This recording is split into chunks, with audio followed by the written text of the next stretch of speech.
Good evening. I'm hereby calling to order the meeting of the Committee of the Whole of March 14, 2022. May I have a roll call, please? Mr. Balestria. Mr. DeJohn. Here. Mr. Mano. Here. Mr. Monaco. Here. Mrs. Sabetta. Here. Mrs. Snyder. Here. Mrs. Teresi. Here.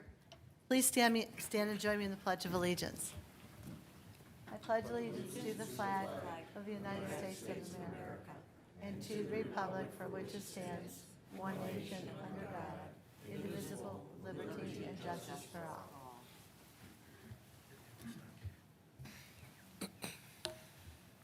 So the purpose of this evening's meeting is to discuss the Aquatic Center and for Sean to give us another update from this past week, if there's anything that you want to share with council, and then we can open up for discussion.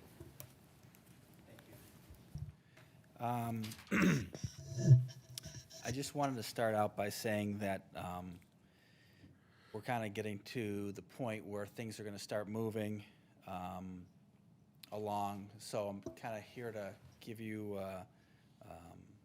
get as much information as I can, and then just have you prepared for the next time, the next council meeting. Sean, You know, you talk a little louder and bring it closer to you. Thank you. so time is of the essence. The goal is to hopefully have the pool open for next season. So we are now getting to the point where we don't have a lot of time to delay. It's a little over a year from now that we have to have this pool done. So the first thing that I'm going to talk about is trees. I sent you all an email about trees. We have to take down trees prior to April 1st. So that's going to start happening in the next few days. Trees that are coming down are trees that are falling within the construction zone. So they're on the pool deck, or they're somewhere, in the parking lot where the new parking lot's going to go. Or they're just dead or dying trees that need to come down. In front of you is a picture to the north, or to the top of the screen is Sunningdale. Houses 6 and 9 have large trees that sit right on the fence line. So we're going to remove those 2 trees. I already talked to the 2 homeowners, and they're happy that those will be coming down. And then that squiggly line across the top, there's some miscellaneous trees in there that will be coming down as well. Again, they're dead or dying trees. And that's actually is also the area where we'll be putting some mounding in the Norway spruce trees to provide landscaping. You see the circle there, all those trees will be coming down. The X's along Marsal, those trees will be coming down. There's a few that we're able to save, but most of them fall within the construction zone. Let's see here. Again, the south, or the lower part of the property, you can see all those trees along the ball field, outfield. Those will all be coming down. They're part of the parking lot. They're all casualties. The big tree by the recycle bin will also be coming down, unfortunately, as well. And then trees along the south, the evergreens that buffer the community center from the salt bin area. And most of those are not very healthy. They're kind of dead or dying. So those will all be coming down as part of the construction. So that's the comment on the trees. We have applied for a tree grant through the county. If we receive that, we'll get funding for 80 trees that will be placed on this property to help buffer and to provide shade, eventual shade for the property.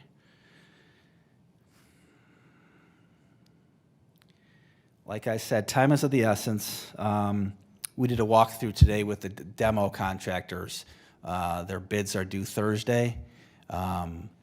It'll take Higley about a week to kind of chew through all that information and make sure everything's consistent between all bidders, and we hope to be here at the next meeting with a bid package for demo.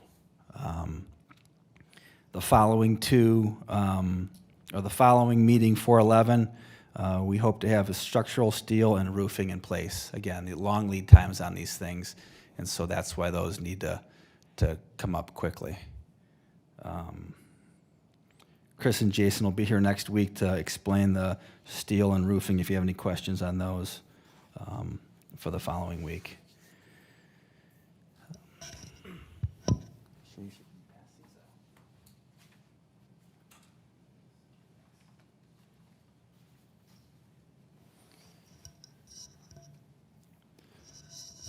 So we're going to be talking about parking now. I know parking has been an issue, and realistically, if we could add more parking, I know we all would say let's do that. But I kind of did a deeper dive into parking from surrounding communities. If you look at Mayfield Village, they have 162 spaces. Let me see here.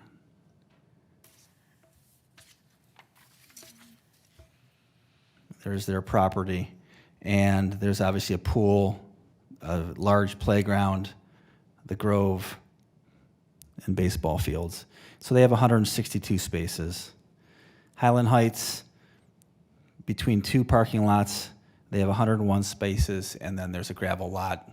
I guess you can estimate probably 50 spaces there. So they have roughly 150 spots. Again, pool, baseball fields, and their community barn where they hold events in the summer. Lyndhurst has 136 spaces, and this is between the two lots, the one in between the pool and the community center, if you're familiar with that property, and then also the one behind the tennis courts by the pool as well. So that equals 136. Again, pool, tennis courts, playground, pavilion, and community center for that parking. And then our pool, 151 spaces, but again, that's pool, playground, bocce courts, baseball diamonds, so it handles all those. Currently, DeJohn has 106 spots. We'll be going to 160. And then across the street, the lot right north of or west of Fruitland, it has 21 spaces. Just west of Woodhurst has 13. But there's an open lot there that we could convert probably into another 13. You can probably double that up if needed. And then tennis courts, 49 and 44. So, with the two lots, Woodhurst and Fruitland, that brings you up over 200 spots, which, when you look at these other surrounding communities, yes, we'd like more, but we're kind of in the same ballpark as those communities. The other thing that I wanted to mention, and I checked with Mayfield Village, being that they're the popular pool right now, and their peak hours are the same as our peak hours. Monday through Friday from 1 to 4 are their peak hours. Sunday is probably their slowest day, followed by Saturday. Evenings and weekends are slow times at the pool compared to during the day. So it kind of works hand in glove with, when the community center would have more people using it.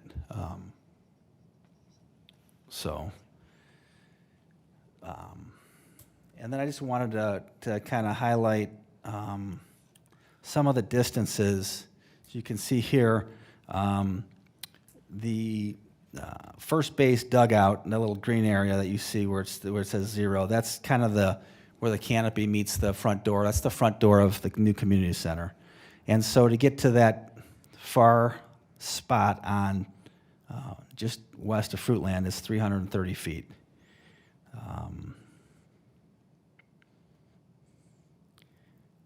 Let's see here. Sorry. And then to get across the street just west of Woodhurst, you're under 400 to that dot there. It looks like it's 398 if my eyes are working correctly. Again, from that front door. And then, sorry, these are all the surrounding pools.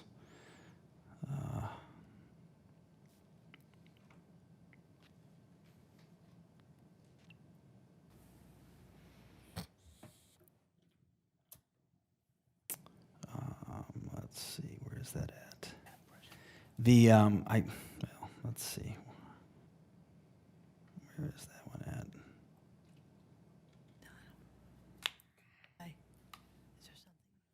Should ask the questions as he's going through this stuff, because we'll have to go back.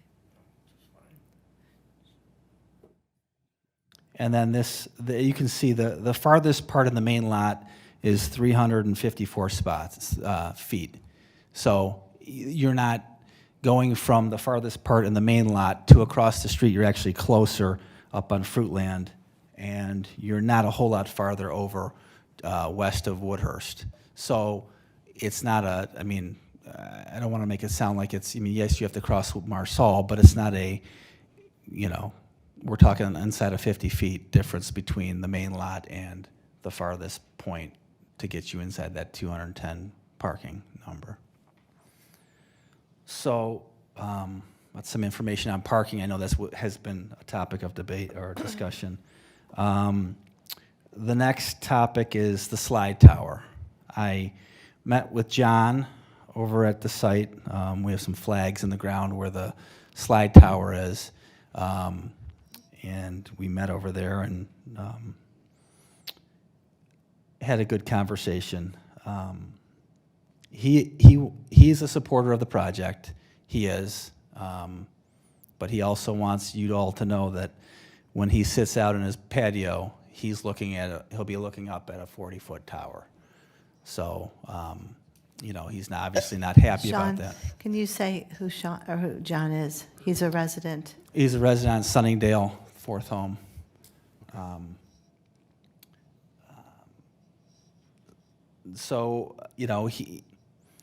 He's a supporter of the project. He said he's acknowledged he's going to be there with his grandkids. He's for this. He understands it. He's just not happy about the 40-foot tower. He said if there's anything we can do about that, that would be appreciated. We have an understanding that we're going to plant trees and do the best we can to shield him, but we both agree that he doesn't know, nor do I know, or any of us know, that how it's going to look, right? He may be over-exaggerating things, or we might be underestimating things. We don't know, but we did say, and he understands this, that if we plant these trees and there's a hole or something, there's something that we can do to make it better, we absolutely will do that. So he appreciates that and understands that. And, we've talked about this. We're going to try to mound this area and put as large a trees as we can in there that are quick growing, the Norway spruces, and see if we can get them a nice wall. I did ask him about the light towers, and, he said they kind of blend in with the trees. They're vertical like trees are, and they're that wood color. And I guess I shot back that, the slide tower is, again, some of those things are vertical. I think the big issue is going to be the plastic slide. It's going to be wide and dense. But as you're looking with your back to Sunningdale, looking towards the community center, you're going to be coming out the slide and going down and hooking around. So by the time that comes back around to the closest point by John's house, you're coming down in elevation. So you may, I don't know what you're going to be, but you could be 30 feet at that point. So just something to keep in mind. It's not coming right out the chute. It's going away from his house initially. This is a transformative project for the city of Mayfield Heights. This is something that's going to be around for 40-plus years. It's something we talked about in the beginning. We have some wealthy neighbors around us that can do some nice things whenever they want, and we have to save up and we have to get ready to do things. And now's our time. And we said from the beginning we wanted to do something that was special. We want to do something that was cutting edge. We want to do something that was award-winning, is what we said in the beginning.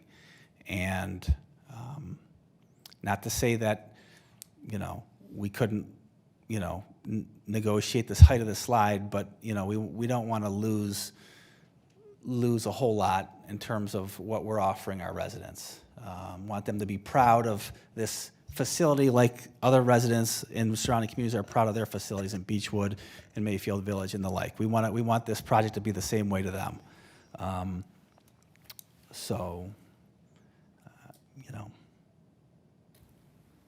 Something to keep in mind. And then finally, the last point I know, Diane has mentioned this, the view from 271, and how we talked about from the beginning, we wanted to clean up our front door, so to speak, because so many cars go by there. When you're driving down 271, I do it all the time, and I visualize it, and when you look at the current yard, you're looking at that a quarter of a mile before you get to it, right? You're looking at that, you can look at that thing for 30 seconds as you're driving by. There it is, and it's a lot before you, and then as you go by. Where the new location, it will be somewhat shielded from the building. The building will shield it, so you're not going to see it until you're right up on it.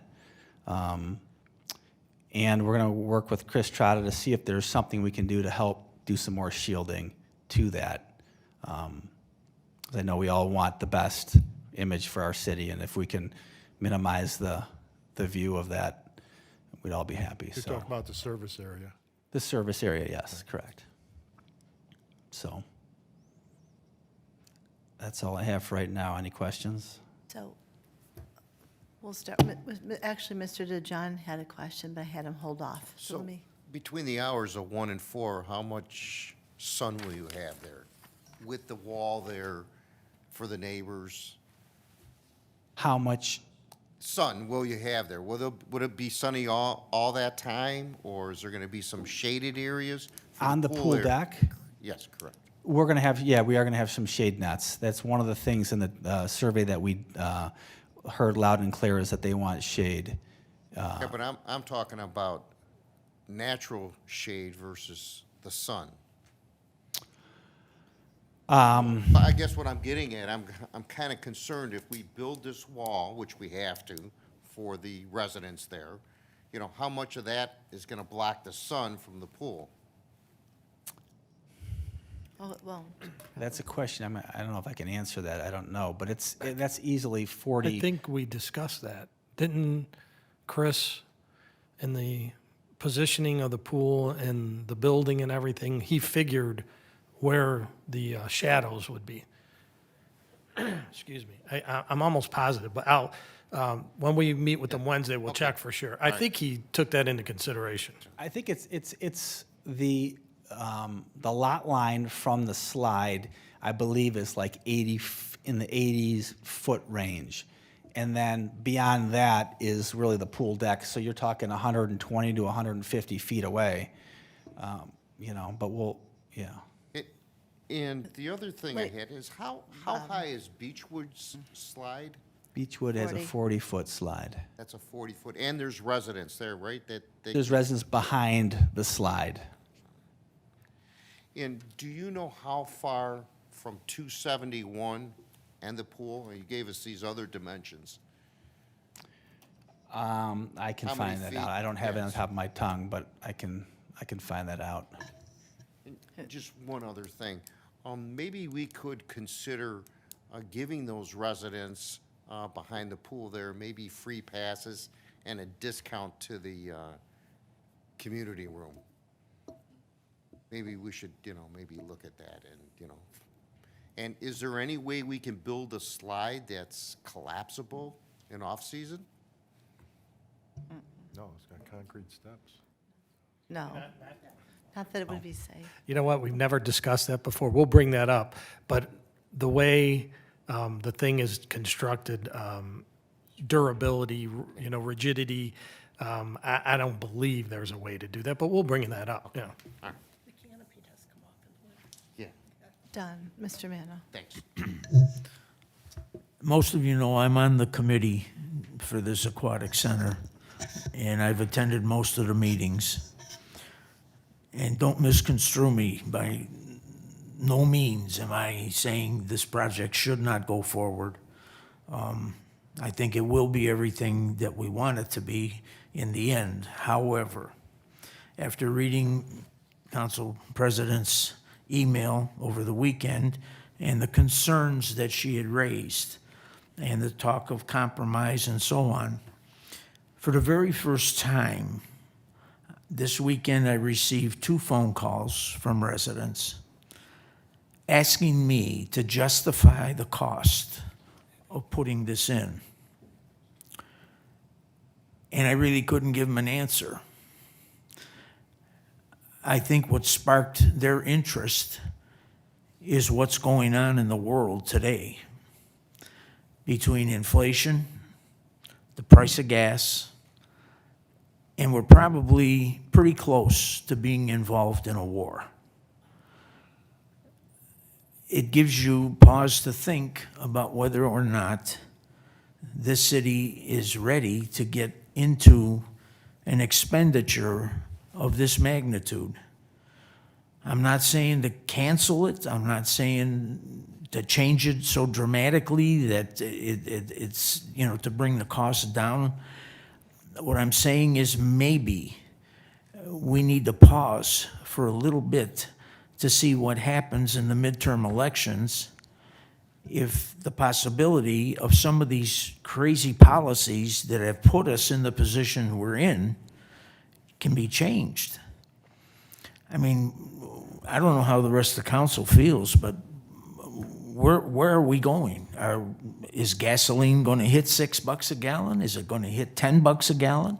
Is inflation going to continue to keep going up and shorting people on the money they need to live? It's something we should think about, and maybe just pushing it off a little bit to see what's going to happen might be something to consider. And that's all I wanted to say. I thought your email was very interesting. It created a lot of questions, and like I said, I'm on the committee, and this is the first time that I started to get some reservations about what's going on in the world in conjunction with what we're talking about spending. I mean, where do we reach this point where, yeah, this is an absolute number we're going to spend, not a dime more? Is that something that we can do or we can't do, given what's going on in the world today? So that's all I have to say. Thank you. Mrs. Tressi. Thank you, Madam Chairman. Sean, did you say that Beechwood is a 40-foot slide? Yeah. So William Griswold, who's the building commissioner, sent me this email that said slide A and B is 27.2 feet, slide C is 15 feet with a 4.5 free fall, slide A length is 192 feet with an open flume, slide B length is 186, it's a combo open and closed flume, and slide C is 48.3 feet with a closed flume. It doesn't say anything here about it 40 feet. I'll have to go measure. I talked to the recreation supervisor over there and asked them what their slide tower was, and he said 40 feet. Yeah, and I don't know. This just came from William Griswold, Building and Community Development Director. I'm also meeting with the newly retired recreation director from Beechwood. He was there many years. Meeting with him tomorrow morning, so I'll double check with him to verify those numbers. But thanks. I can send that's what you I was this getting. email. He signed his name and everything.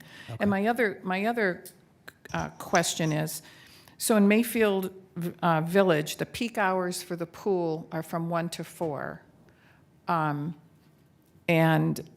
they have 162 parking spaces. Highland Heights, 101 parking spaces. But neither of those two communities have their community building where their pool is. So if there are meetings or if there's a party or whatever, it's all going to be at our pool as well as swimming at our pool. So you're talking about it could be more than 162 parking spaces that you need. Highland Heights' community building is on Highland Road, not at their park. Mayfield Village, the same thing. They have a separate facility for their community building and their civic center.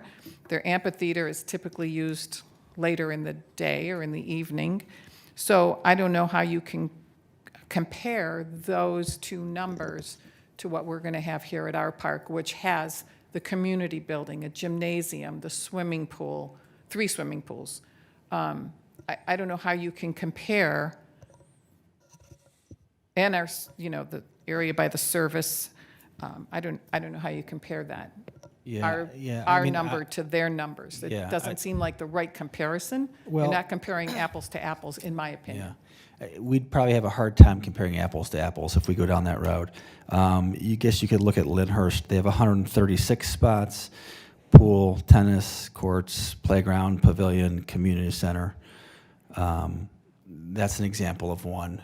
I guess I would say the community center's main use is most likely in the evenings and on weekends. I mean, not that it won't be used during the day. We certainly will want that thing to be used during the day, but it's kind of the peak of it is when the pool is not at its peak.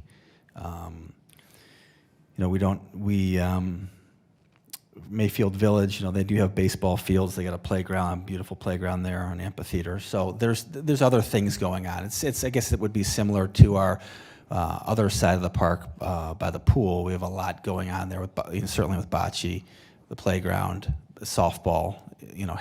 That's where the majority of people park is on that side. So it's not apples to apples, but these are what our communities surrounding us have, and would I like an extra 50 spots? Sure, right? But Yeah. I hate to see people parking on the side streets.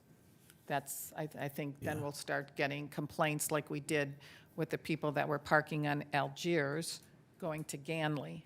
And, they were filling up the side street. So I would hate to see that happen. Yeah, we do have an open lot on Woodhurst that we can help alleviate some. We can add some more parking The there. one that we grassed next to that, yeah. Correct. That resident might be upset, taking that grassy little play area that we made for right there. Right. And putting cars, which will be, car lights now will be facing into the side of his house and into his side yard. Yeah, So you have to maybe keep there's that in some- mind also. Some plantings we could do there. Maybe we'll become very well versed in plantings. I don't know. I do know that I can't get consensus from my own family, so I don't know how we would move forward if we had to wait for consensus for a whole city, so. Mr. Balestria? Yeah, just to give Gail maybe a little insight, when I coached the Little League, those 3 ball fields, when my kids were little, and Bob, you probably remember, they were packed every night. And I'm telling you, there was hundreds of people in the parks at night. And our complaints were mostly from the seniors that had some things at the community center Couldn't park. as well. Now you're talking, they had their meetings and there was limited parking. However, you're adding 50 spaces. So if you have an event going on in the community building as well as everybody using the pool, I don't anticipate that being a real issue. I really don't. Because, now you're adding 50 more. You're talking 200 spaces during peak hours, 1 to 4. How many events do we have going on in the afternoon that? Well, first of all, we've never had a community center like this that can host more than one event, and it wasn't attached to a pool. Right. So I don't want to, point. hindsight, say, wish we would have had more parking. If we Right. can do it now, we need to do it now. Because you don't know what you're going to schedule in there, or you're really going to lock your community center to not be able to schedule and utilize it the way it should. So I know that was one of Mr. Monaco's concerns, was the parking. You brought it up at a couple meetings ago. So I'm just saying we were in that predicament Right. before, when we've had hundreds of people across the street there, as well as, if you consider the ball fields at that time, the swimming area, and maybe not as many people, but, I mean, it's a similar situation. And then you're gonna have to be very selective with, you're just gonna have to, you're gonna have to trust the scheduling process too. I mean, you're not gonna have a full-blown wedding, Right. maybe in an afternoon, Part- where you're gonna have to have, if somebody wants to have 250 people. Right, we'll have to manage You're the just schedule. gonna have to try to We'll have manage to it manage the the best we schedule, can. Just, Mr. DeJohn. Sean, if rec baseball comes back at some time, If? do you have a plan for that? Because we're taking away, how many, 3 fields here? Yeah, phase 2 is the installation of a turf field that could be 4 baseball fields. Will that be enough? I mean, because we're still going to lose fields, right? Yeah, so we'll end up, we're losing 3 fields, but we'll be gaining a field, so the net loss is 2 fields. And you still have the 2 at Oakville. Yeah, those are for real little The little- guys. Yeah, but the little guys used to play Yeah. in our park, so. So, but one of the things that what we gain, well, there's a lot that we gain from having a piece of turf, but one of them is, like, for instance, when the service department goes out there and they drag the fields, and the fields are ready to go, and then it rains, and now you have a rain out, Yeah. you're done. I On a turf field, you could either A, play through the rain as long as there's no thunder or it's not raining hard, or B, if you have a heavy rain, usually it's a short-term thing, and then you're back in business. So you'd have less rainouts. It's ready to go at a moment's notice. So, All right, thanks. And just my thoughts on this whole project, no matter where we put this, that flight is going to be obtrusive to the residents, right? We really have, we could put it in our existing park, and you still have residents that are going to see this slide. So, It's no different when we put the skate park in, remember? correct. So, and is this an ideal location for this? No, but what were our other choices? So, yeah, it's just some of my thoughts there. Thanks. Madam President? Mayor. If I could. I just wanted to address a couple things here. Mr. Mano brings up valid points about, we don't know what the future holds. But I think the person to answer that question financially is the finance director, and who I have asked that question, are you comfortable with this? And she is comfortable with going forward. And then also, we made a promise to the residents when we introduced issue 9, and they voted for it. So we made a promise that we're going to build a new pool, we're going to put in a new community center, we're going to improve our park. So I think those are reasons, that we owe the residents to keep our promises there. And as far as the parking over there, right now, the new lot and the parking across the street is going to give us 287 spots. 87? 287. That's 160 in the new lot, and the Fruitland, Woodhurst, tennis courts, and gazebo parking lot altogether. That's 287. And then add in the 151 from the pool, the current pool parking lot. That is, 430, almost 440 spots. We have a lot of parking, and we may have to, encourage people to park in different areas for different events, but, we have a lot of parking if you consider all of our spots. Mr. Monaco. Thank you. Sean, how many trees are we taking down and how many trees are we replanting? I can't tell you how many trees, but there's a lot. There's a lot. I don't have the count, but they fall within that, whether it's the parking lot, the pool deck, the lot line at Sunningdale. There's a few big trees that have to come down. So you don't have a count now, I mean. I don't have, I can't give you a number right now, but it's a significant amount of trees that are coming down. We applied for a grant. We have 80 trees in that grant that if we win that, will cover the cost of those trees, and that includes, I think it would be a great idea to, when the residents see that those bare spots in the back of their property, I think it would be a good idea to tell them how many trees are you planning to plant so that they have some privacy there. That's question number one. Number two, I don't know how you can have a discussion about the parking spaces when you don't even know how many spaces are required. I've been asking for about 6 weeks now to get this information. All I need to know where the occupant load is for several areas. We need to know what the parking requirements are for the gym, for the pool deck, for the pool, for the rec center, and the playground. And I haven't been able to get those numbers. So how can you go forward and say I have this many parking spaces when you don't even know how many parking spaces are required to this point? You're saying that the slide is 40 feet high, and you continue to say that.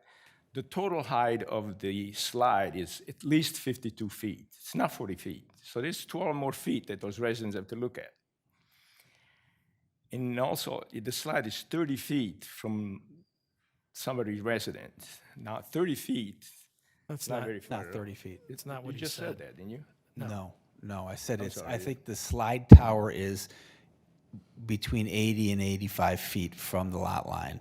Now, when the flume comes around, I think it's 60, maybe 55 to 60 feet. I'm sorry, I thought you said 30. Yeah. Because my understanding was it was 80 from the beginning. So. Yeah. So, okay, again, we don't have a drawing that was submitted for approval. I understand the drawing is not even completed. We want to move forward with this project, and I'm all for it. I mean, let's move forward. Although I think times are really, really tough now. I don't think you can pick a worse time to buy material when the gas is at the prices it is. You may not even be able to get some of the material. And you are pushing this along. I think that we should sit back, kind of take a good look at what we're doing here. From what I see here, you don't have nowhere near enough parking spaces. And like the mayor said, if you're going to use the parking spaces for across the street, now you can use these parking spaces when you calculate the parking for the fields that you have on the other side. So you're going to be way short on the other side. My original thought was, and I wasn't involved here from the very beginning, so I don't know how we adopted this, but what I would have done, I would have put the tennis courts, the bocce court, little playground by the freeway there. So that way, the pool is not going to be close to the noisy freeway. You're not going to have the pollution of the freeway going into the water.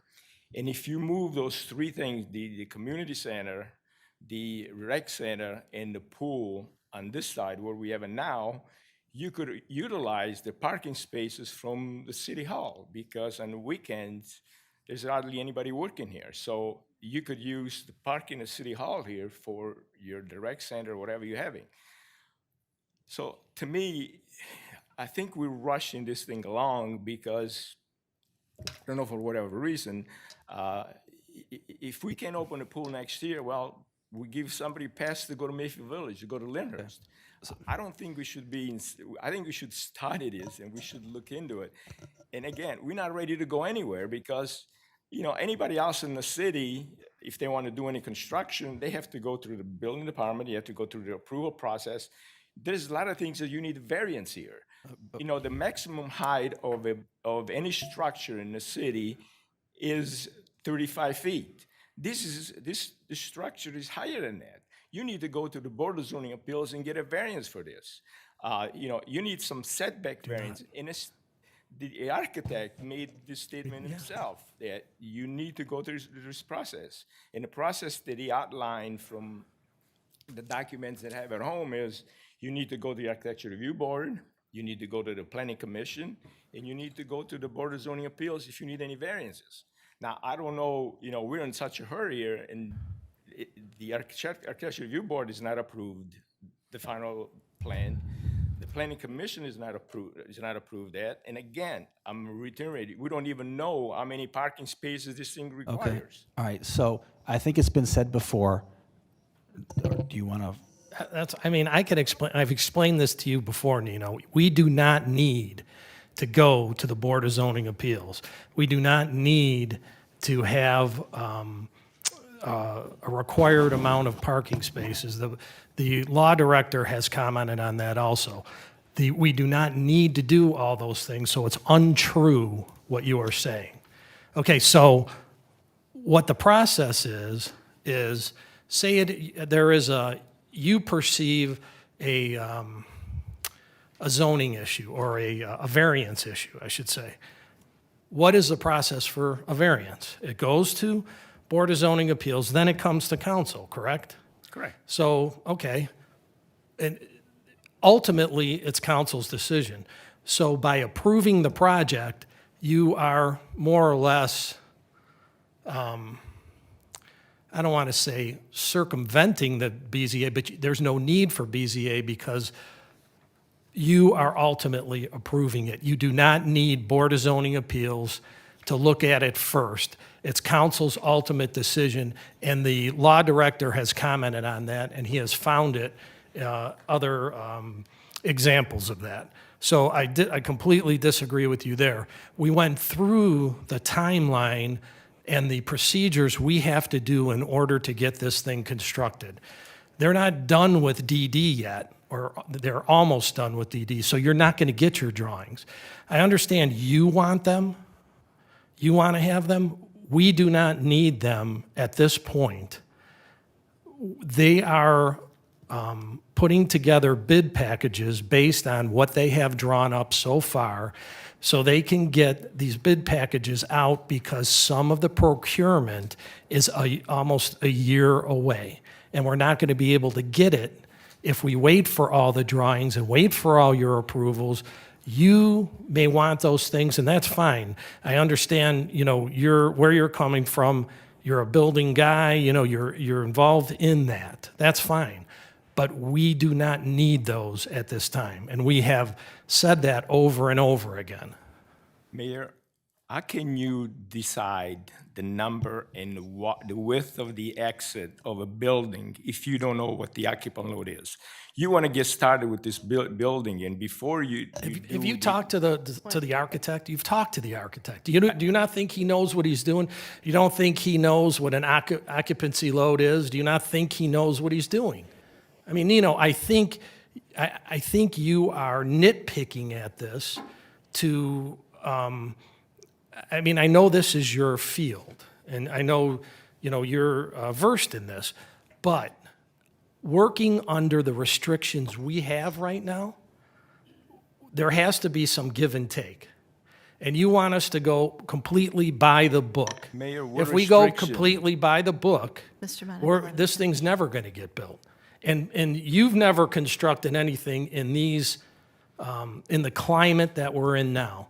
We're in the climate, the building climate right now, procurement, costs, everything is different than it was before.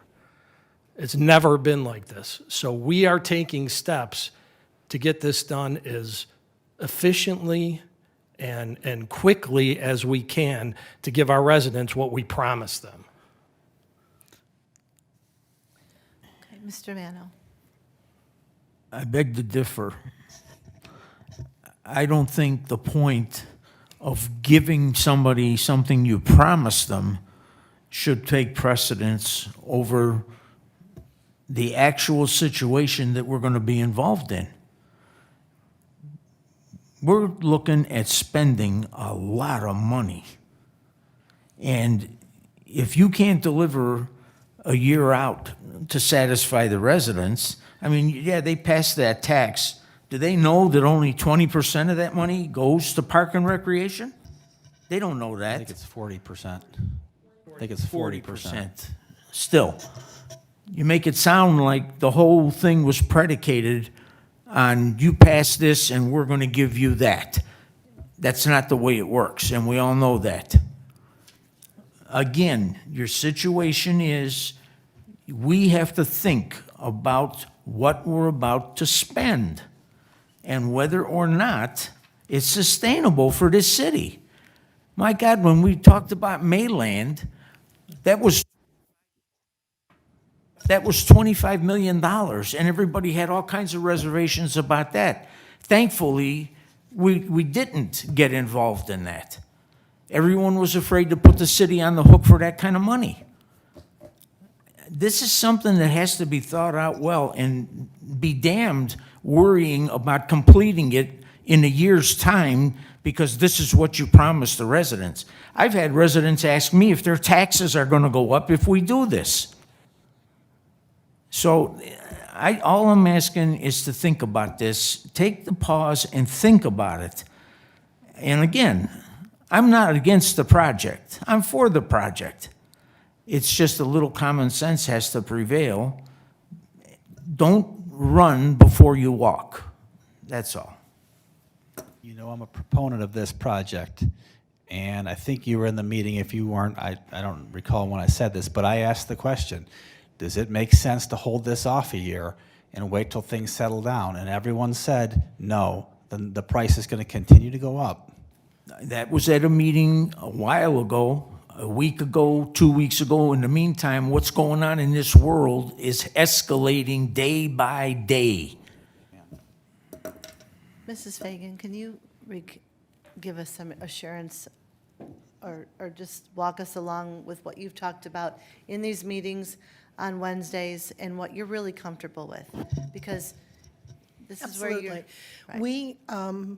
We originally had a budget set out, and our architect, and Don will absolutely can back me up on this one, was very cognizant of sticking to that budget. And they came back to us several months ago. We came back and we talked to council then also and said, if we stick to this budget, we're going to be there on opening day, and it's not going to be what everyone envisioned. So we knew that we were going to have to increase that budget, because if we took all those items out, it wouldn't be the project that we really wanted. So we decided to hold off on phase two. We'll wait till this is done. We'll relook at finances. We'll relook at what's going on in the world at that time, what's going on with income tax, and we'll look at all of that at that time. We're okay with phase one. We have the monies for that. We will borrow the money as we said we would all along and pay it out over a long period of time. We have the money from issue 9 money. We have that coming in that will give us that revenue source that is allowing us to do this. And I'm comfortable with that. Do I know exactly where issue 9 money is going to be coming in, or any income tax money? No one knows right now. But we'll be comfortable with the money coming in, that we'll be able to pay that debt, and we will be fine on that. When will you know about last year's income tax? Last Or year? this projected amount you were saying? I mean, we have estimates. The problem is nobody knows. It's a different environment. No one knows exactly what will happen with stay-at-home workers. Income tax right now is coming in just slightly above last year, which is good because last year was a bounce back over 2020. Tomorrow morning, I should get the information for Rita for our March returns. As you know, I send that out monthly to council, so council is up to date on what's going on in income tax. In a perfect world, would we have done this project 2 years ago, maybe? Yes, but we didn't have the revenues. We needed issue 9 to pass to be able to do that. Once it passed, we said we would do it, we would be going forward. And we're dealing with what we have right now under our CMR model for building. You're going to see things come in pieces parts. There's not in pieces parts, in smaller bid packages. You will not see one overall large contract that you will be approving, but you will be seeing the small individual bid packets come in, and council will have to approve those. Okay. Mr. DeJohn, did you have something? I asked if there's a cap on the whole entire project. Is it 22 million, 25 million? Right now, I believe we're, right now, I believe it's right around that $26 million mark. And the architect is on board. I mean, we're all on board to try to hold everything to that amount. And make, if we need to move things around along the way, that's one of the reasons that Mr. Monaco has mentioned, well, the square footage keeps changing. And because we keep tweaking the building a little bit as the design goes on, that, gee, we needed to add this, let's bring something else in a little bit. And so square footage can change along the way on that. But yeah, right now we're at that 26 million, 26 and a half, and that's what we're trying to hold to. Okay. All right, Mrs. Tressi. Thank you, Madam Chairman. When, Sean, when you refer to, I guess, Mr. Mano, you're on the committee that's approving all of this and having, all of these discussions, who else equals we? I mean, who else is on this committee that is listening to, what is in the planning stages? So that's the mayor, Mrs. Right. Fagan, Mrs. Fagan? Tom Jameson, Matt Medic, myself, Don, Mr. Mano, Anyone with yeah, and then our construction team, Chris Trotta, Chris oh. Jason Nolde, So that was Brent one We from, can have- From Higley. We can have up to 20 people from the trades on that call. It's like our weekly update meeting. So there, we have the architect on the call, we have the construction manager on the call, we have the aquatic engineer on the call, we have the landscape engineer on the call. So they are all there. Most of them are Zooming in rather than being here personally. But we can have up to 20 people on the call on certain weeks. So, yeah, I just wondered who was, in part of this committee, the we that you talked about, and did anyone have any, construction background? I didn't realize, like, all of these individuals were part of, is it a Teams meeting or a Zoom? Yeah. A Zoom meeting? Yes. Thank you. So our team has their individual teams. So our team is really you, Don, the mayor, Karen, Tom Jameson, and Dan, and Mr. Medic. Yes, So, the GPD Sorry, GPD team that we hired as our owner's rep. owner's rep. our own Yeah, rep. so there are 3 engineers there too, plus Dan. And one more question for Mrs. Fagan. I had a call from a couple residents that their house payments or taxes have already gone up. I don't know why that would have happened. I know that they did reappraisals unless their house was appraised higher or whatever. That could have happened along the way, been it. but it had nothing to do, I mean, the city certainly hasn't changed their property tax rates. We have not, It might have been the reappraisal, because that happened, I Could hap- think, last year, or not too long. Thank you. there, and that is, the mayor just, thank you, mentioned, they can contest that. If they don't think it's inaccurate that it went up, they can contest that. And I think that deadline may be coming up very shortly, so you may want to reach back out to them, or if you get any more calls, let them know to reach out to the county. Thank you, Sean. I think that the reason we had to go past our meeting is because our next meeting is when they'll be bringing proposals to us that we need to move forward with the project, correctly? Is that correct? We're hoping to have the demo package for the 28th meeting. And then the following meeting will be the steel and the roofing package. So I'm saying if any member of council thinks that you would like to have another meeting in between, if there's anything further, I suggest that we do that before the next meeting. Okay, so Mrs. Tressi. So, so we'll get the demo package at the next meeting, the steel package. How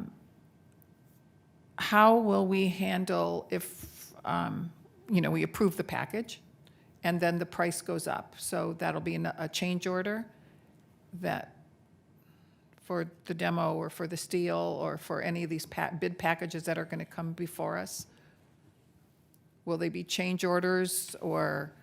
So How will when that the, work? when the demo package is approved, then they're moving forward with that. So that should not change. It should be ready to go, and it's sent out the door, because they're bidding Thursday is the day that their bids have to be in. So they got a week to process it to make sure that everything's on the same page, and then it'll come to you guys. So we should never expect anything additional from demo or steel or, Well, so now steel's different. So our plans aren't done. They have to order steel early because of the long lead times. So there might be some adjustments that are made as we get closer, but they will, with all the information they have, they will bid it out accordingly. thanks, Sean. Mr. Monaco? So if I understand correctly, you order the steel, and then the price goes up, and like the finance director said, we're shrinking the building. How are you gonna shrink the building if you already ordered the steel? I'll take that one since you're putting that on me. At that point, no, the building wouldn't be shrunk. Now, during the planning process, during the DD process, if they needed to expand the senior room, good example, when they were doing the senior room and they were redoing the drawings for trying to get the trucks around the back of the building, trying to make sure the fire truck could get around the back of the building, they realized that they had to cut the corner on the senior room. So it wouldn't be a perfect square. It's going to have a little cutout there to make that turn easier. So that changed the square foot slightly. That's what I'm talking about. Once we have everything, we're done with DD, that will be much more, I don't see that changing at that point. Now it's being tweaked slightly as they continue to finalize the DD plans. Okay. Thank you, Sean.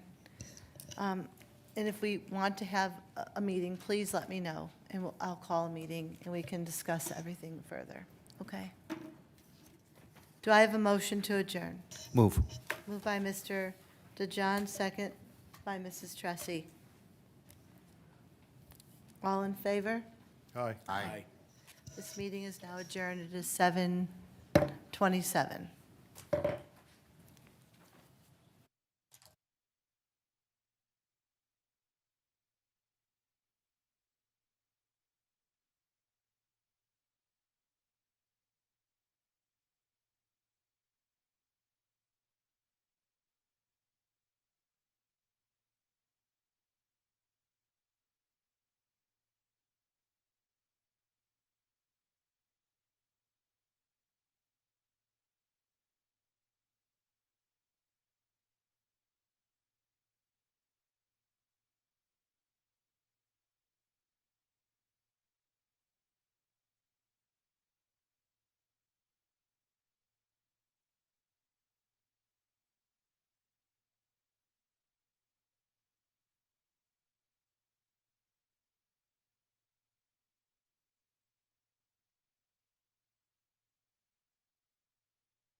Good evening. I'd like to welcome everyone this evening to the March 14, 2022 council meeting of the City of Mayfield Heights.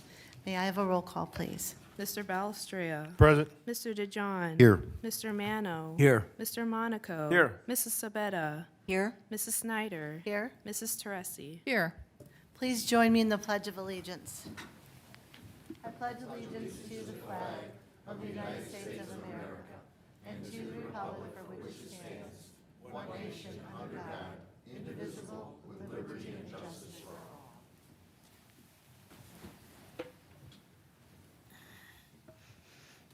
We'll now move to the approval of the minutes from the Committee of the Whole meeting on February 28, 2022. Is there a motion to approve these minutes? Moved by Mr. Balestria, second by Mrs. Sabetta. Are there any changes or deletions to those minutes? All in favor signify by saying aye. Aye. Opposed? These minutes have been approved. Now we will move to the approval of the minutes from our council meeting on February 28th, 2022. Is there a motion to approve the minutes? Moved. Moved by Mrs. Sabetta, second by Mr. Mano. Are there any changes or deletions to those minutes or amendments?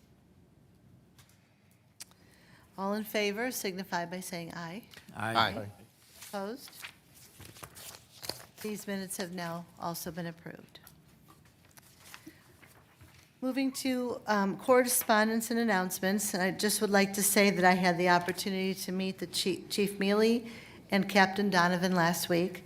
I felt that the meeting was really informative, and it was nice to talk to both of them about the police department and the programs that they would like to enact, as well as answering questions and concerns within the city and the department.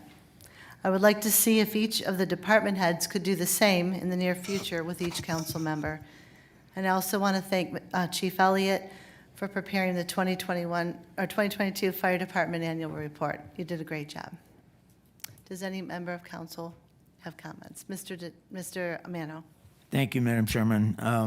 I have a comment and a question, I guess, for the clerk of council. This past weekend, our packages did not arrive on Friday. I've been on this council for 20 years, and that has never, ever happened before. Clerk of council sent an email that said that she was investigating what happened and that she would let us know. I truly would like to know what happened. Seems to me that somebody up there had to be assigned to put these packets in the box to be delivered. They weren't even in envelopes. They were loose.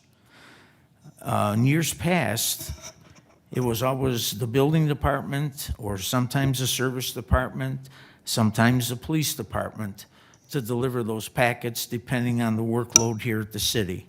I've had police officers deliver a package to me as late as 9 o'clock at night, but we always got the package on Friday. Had some of us not contacted council president to find out what the heck was going on with this, I would assume that we probably wouldn't have even got the package till we got here tonight. Mr. So- Mano, I would love to be able to address that. Excuse me, I'm not finished Oh, I'm sorry, I thought you were speaking. done. I Excuse me. apologize, I thought you were done. Okay. So I would like to know exactly what happened, and I would like to make sure that we can have assurance that it will never happen again. And while I'm at it, I would request respectfully, when we have paperwork on a subject that's several pages long, could you please see to it that they're stapled together so that the material falls in chronological order and we don't miss things? Thank you. Thank you. First, I would like to thank Chief Mealy for getting those packets out on Saturday night. And Mr. Jameson, I see your hand up, so I'm gonna, he's been waving out there. I'll let you talk after he talks, because he wants to say something. I'm sorry. Now it is. Tom Jamison, Building Director. Myself and my department, we take full responsibility for those packets not getting there on time.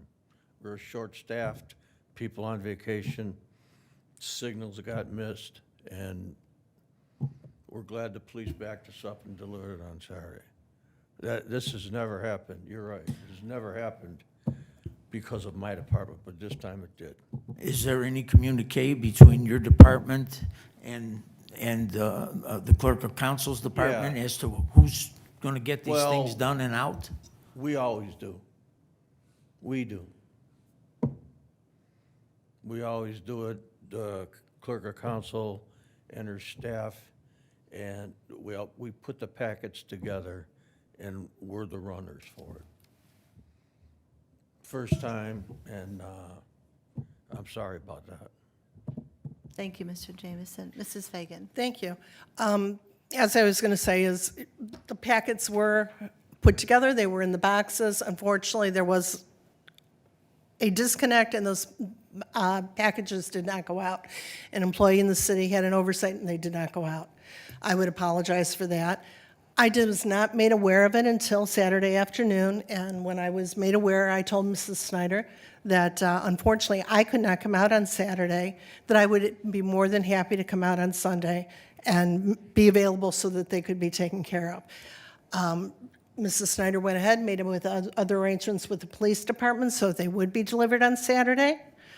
And one of the other comments I made to Mrs. Snyder is we need to stop and take a look at this so that we have a plan B in case anything like this has ever happened before.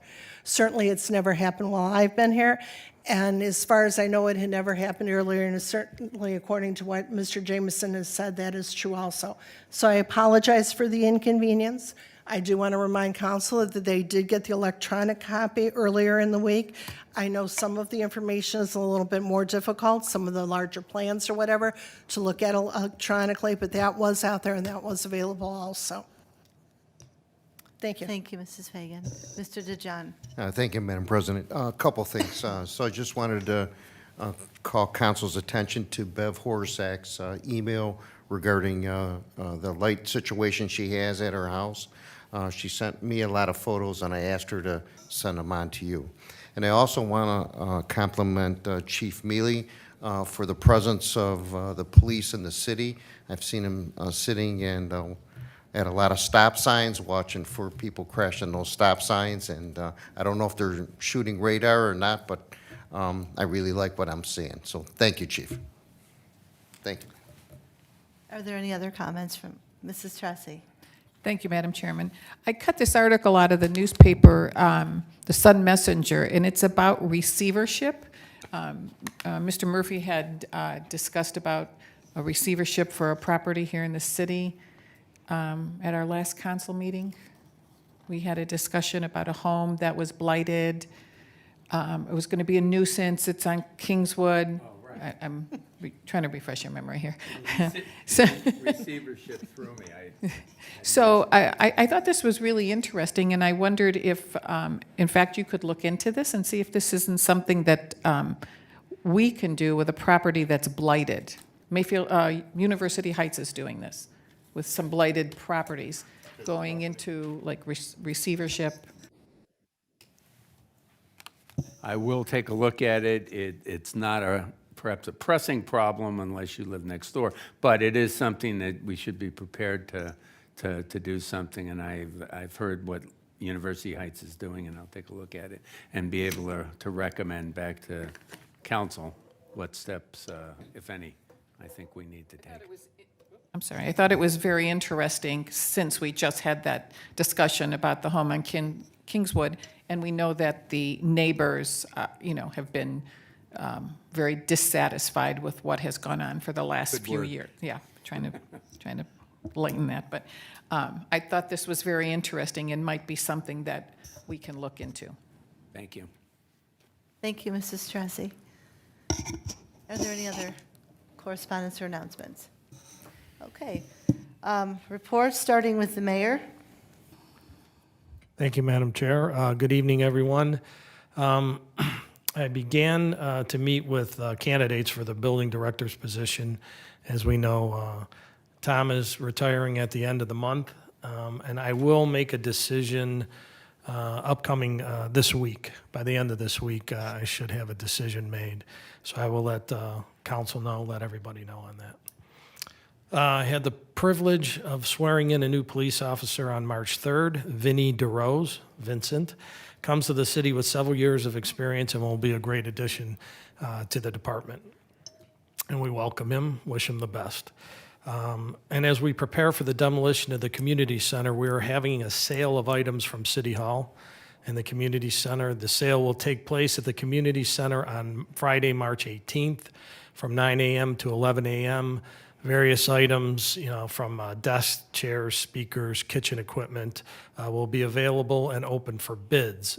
Bids will be announced at 11 a.m., and you can visit the city's website for more information. That has been on the website and on Facebook. There's a lot of information on there if you want to take a look at that. And that concludes my report. Thank you, Mayor.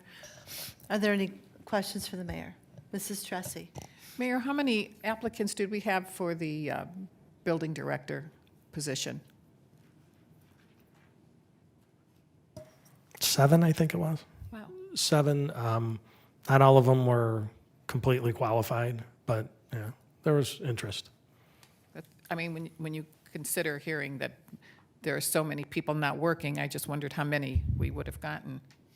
Thank you. Thank you. All right, Law Director, Mr. Murphy. Thank you, Madam Chairman.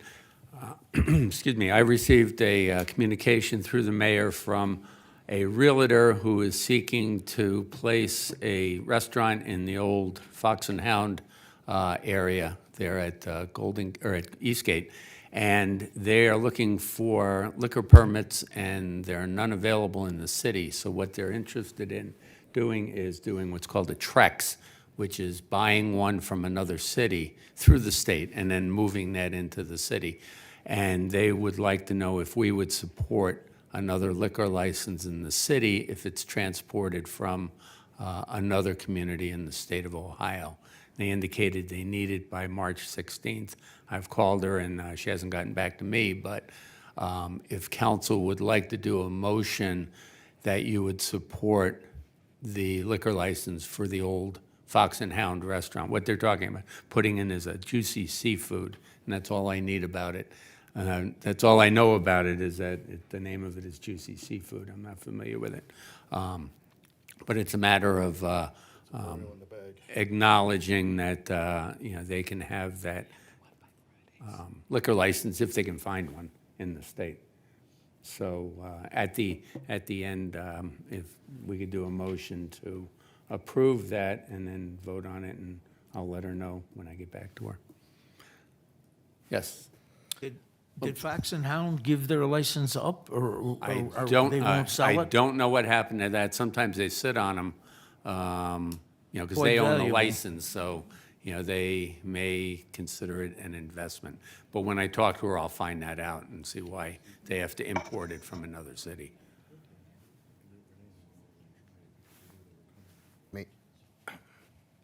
Maybe, Mr. DeJohn. maybe you can refer them to Chuck E. Cheese and see if they want to sell their license. I was going to say the Solve same two thing. problems, right?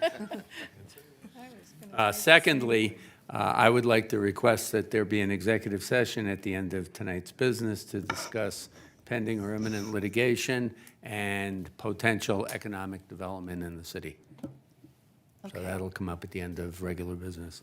All right, noted. I'll remind you. Okay, thank you. All right. Director of Finance, Mrs. Fagan. I have no formal report this evening. Okay, thank you. We will now move to our committee's reports of the boards, starting with the Building Committee, Mr. Monaco. Thank you, Madam Chair. We had a meeting together with the Legislative Committee, and the meeting was to discuss waste containers and light trespassing. And I believe that Mr. Sabetta will probably expand a little bit on it. Thank you. Okay, thank you. Finance and Audit, Mr. DeJohn. Thank you, Madam President. We do have the first appropriation amendments of 2022, and I'm not very happy about them because there's some change orders in there. And I don't know if the council remembers, but I told Mr. Gerson last year that I don't like change orders, and I want to be notified right away. And all of a sudden now, We have a couple change ordinances, or change orders, I'm sorry. So I am going to recommend that this goes on first reading. And thank you, that concludes my report. Thank you, Mr. DeJohn. I noted that. Okay, Legislative Committee, Mrs. Sabetta. Thank you, Madam President. Yes, the Legislative and Building had a joint meeting on March 3rd to discuss Ordinance 2022-3 and 4. It was recommended to revisit once the law director and the prosecutor meet and discuss. I would like to thank all the department heads and the prosecutor for their input. Minutes will be available shortly. Also recommended to council on the agenda tonight are ordinances 2022-7 and 8. Council should have the hard copy of those previous meeting minutes, and we can discuss when presented. Thank you. Thank you, Mrs. Sabetta. Public Works and Service, Mr. Balistreo. Thank you, Madam Chair. Currently, we are scheduling a follow-up meeting for the road and sidewalk program, tentatively scheduled for Tuesday, March the 22nd at 6 p.m. As soon as I get a final notification from all parties involved, we'll go ahead and schedule that meeting, but it looks like that's going to be the date and time. Okay? And that's my report. Thank you, Mr. Balistreo. Recreation and Parks, Mr. Mano. Thank you, Madam Chairman. The 2022 Spring Summer Activity Brochure is online now at www.mayfieldheights.org on the recreation page. Check it out for some great programs for adults and kids. Day camp registration will begin in person on Monday, March 28th at City Hall. Registration will be open Monday through Friday from 8:30 a.m. to 4:30 p.m. Please bring proof of residency with a current photo ID showing your address in Mayfield Heights. If the ID is not current, please also bring a current gas or electric bill. Non-residents will be able to register for programs beginning on Monday, April 18th at City Hall. Registration will be open Monday through Friday from 8:30 to 4:30 p.m. The Bunny event is scheduled for April 9th. The cost is $7 for kids and $5 for adults. The event will be held at the Oakville Park from 9:30 to 10:45 a.m. Space is limited. Call 440-442-2627 for details or to register. That's all I have. Thank you, Mr. Mano. Are there any questions for Mr. Mano? Moving to Safety and Transportation, Mrs. Tressi. Thank you, Madam Chairman. We have not had a safety meeting, but tonight you will see the annual report from our Chief Elliott for the Fire Department. Again, what a beautiful job. Thank you, Chief, for doing this every year. It's a wonderful report. It gives council all of the information that we would need to know what has gone on and how many runs, et cetera, in your department. So I applaud you for what you do every year. Other than that, I have no report. Thank you. Thank you, Mrs. Tressi. Board of Zoning Appeals, Mrs. Sabetta. Thank you, Madam President. The Board of Zoning Appeals has no agenda, so we will not be meeting tomorrow. Thank you. Thank you. And Planning Commission, Mr. Balistreo. Thank you, Madam Chair. Planning Commission met last week. I was absent from that meeting, but there is one motion on the agenda this evening with regards to a final site plan for Piata. And that's my report. Thank you, Mr. Balistreo. Okay. We will now proceed to the public portion of the meeting.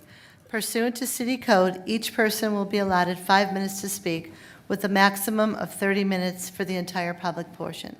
If you are here in connection with an agenda item, this is your opportunity to address council. However, please note that this is not the opportunity for debate or slighted comments. If you would like to be heard this evening and have not done so already, please fill out a form located at the table by the public entrance of the council chamber. During the public portion, I will call each of you wishing to speak to the podium. Please state your name and address for the record and speak clearly into the microphone. It is now 7:55.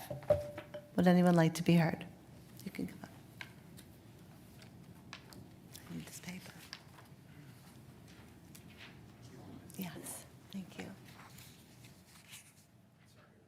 no, you're fine.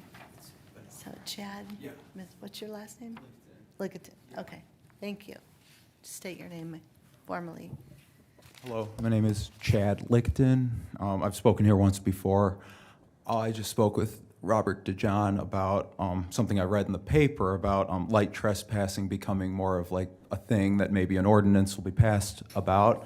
And I did not prepare today to speak, so I just wrote down some things, and I thought I'd maybe reiterate and maybe go into some other things. So where do I begin? I understand some members of council are against this new ordinance that might be passed, which is still in the works, I'm sure. But I would like to appeal to your good nature and just please consider passing this, as some of the residents are quite vulnerable to these technologies and their misuse. And speaking of misuse, a lot of people argue that leaving a light on all night basically makes your house safer, as if that is like the end all to security. There are many ways to secure your house, more than anything being in your home. Now, the neighbor we have doesn't even live there. Sorry, am I talking way too loud? Tell me if I am. He doesn't live there. He comes here about an hour a day, and he's been treating us like dirt for about 8 years, and he is a nuisance to our lives, and he knows it, and he's actively been making me, it's been hard. It's been hard for me. So, you know, he's made his light incredibly bright. I can't be in my front yard at night. But beyond that, sorry, I'm getting ahead of myself, sorry. It's okay. The COVID, being in the home too much, not used to even socializing.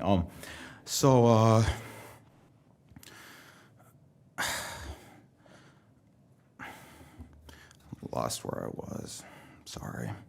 That's okay. So it's become sort of a game between neighbors who can have the brighter light at night or even in the day, and it's kind of like how on the road, SUVs and cars have just gotten bigger and bigger through the years, because in an accident you want to be safer, and so everyone's getting the bigger, brighter, and there's just no precedent for our eyes and the serenity of nighttime anymore. So it's just kind of become a game, and anyway, we live in our home. It is our home. It's not our house. To this guy who lives across the street, it's his house. He has about 6 of them. He's got a ton of money. He treats us like garbage. That is our only house, is our home. And we live in Mayfield, and we've been here for over 30 years. In the 90s, this just wasn't a problem. I don't remember any house leaving really bright point sources of lights on. And now it just has become the standard for people to secure their house by their neighbors having to me, windows matter more than lights. Being able to look out your window, there's a reason windows have been on houses for thousands of years, or maybe they just had holes in their house, but a window is an apparatus to the outdoors, and to me, the best security in the world is being able to look out of your window, which I'm usually up all night long, and I am looking out my window, and I have called the police when I see suspicious activity, but I am not able to look out of our front window anymore. And on a side note, there's those automatic systems too. I wanted to address that people don't calibrate. They put them on the rear of their house, and if a twig moves when it's slightly breezy at night, it's just on, and it does leak into your house. So yeah, obviously the light that's that powerful that you can see it on your wall should be like hugely stopped. But even like the point sources that just hurt your eyes, I mean, people are gonna bend the rules. They're gonna use reflected light instead of point sources. They're gonna shine a spotlight out of their window to bother someone. I'm saying it's done on purpose these days as a bullying tactic, and that's our situation here. So and by the way, the guy tried to run me over the other day because the situation is getting that heated that I almost got run over just taking a walk during the afternoon. This guy, I called the police about it, but it was too late. I didn't have any evidence to prove this, but yeah, it happened. And because there's an outlet for this guy to bully a vulnerable person like me, and he really doesn't like me. And I don't like him, but I've never acted in an illegal way towards him. But he fears me, and, you know, that's fine with me. But anyway, it's a bad situation that has just, over the last 8 years, become like really bad. It's heated, and if there were just a good ordinance about light, it would be, better for people like me. I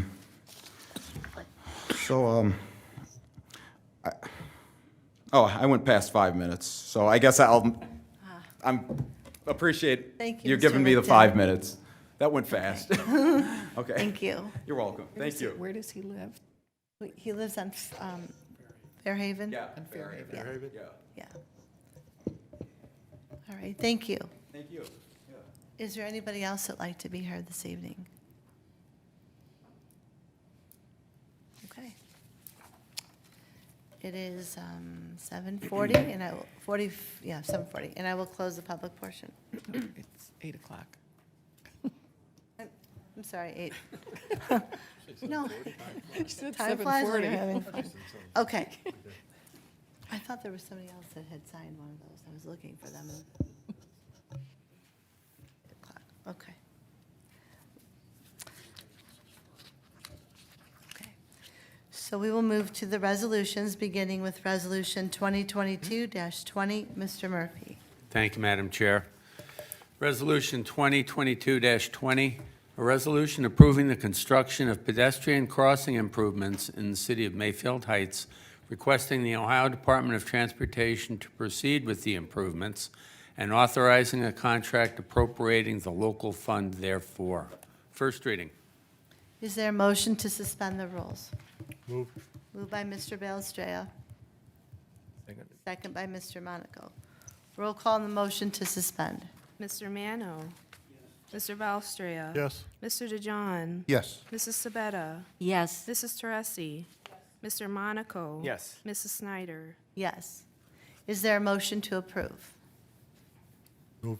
Moved by Mr. Belstraya, second by Mrs. Tressi. Discussion. Everyone should have received the final resolution explaining this project.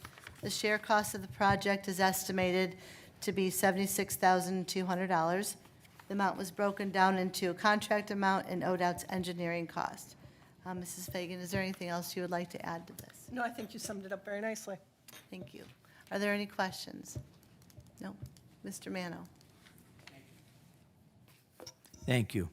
ODOT is going to be performing this, Mr. Gerson? Mr. Gerson, if you can please come to the podium.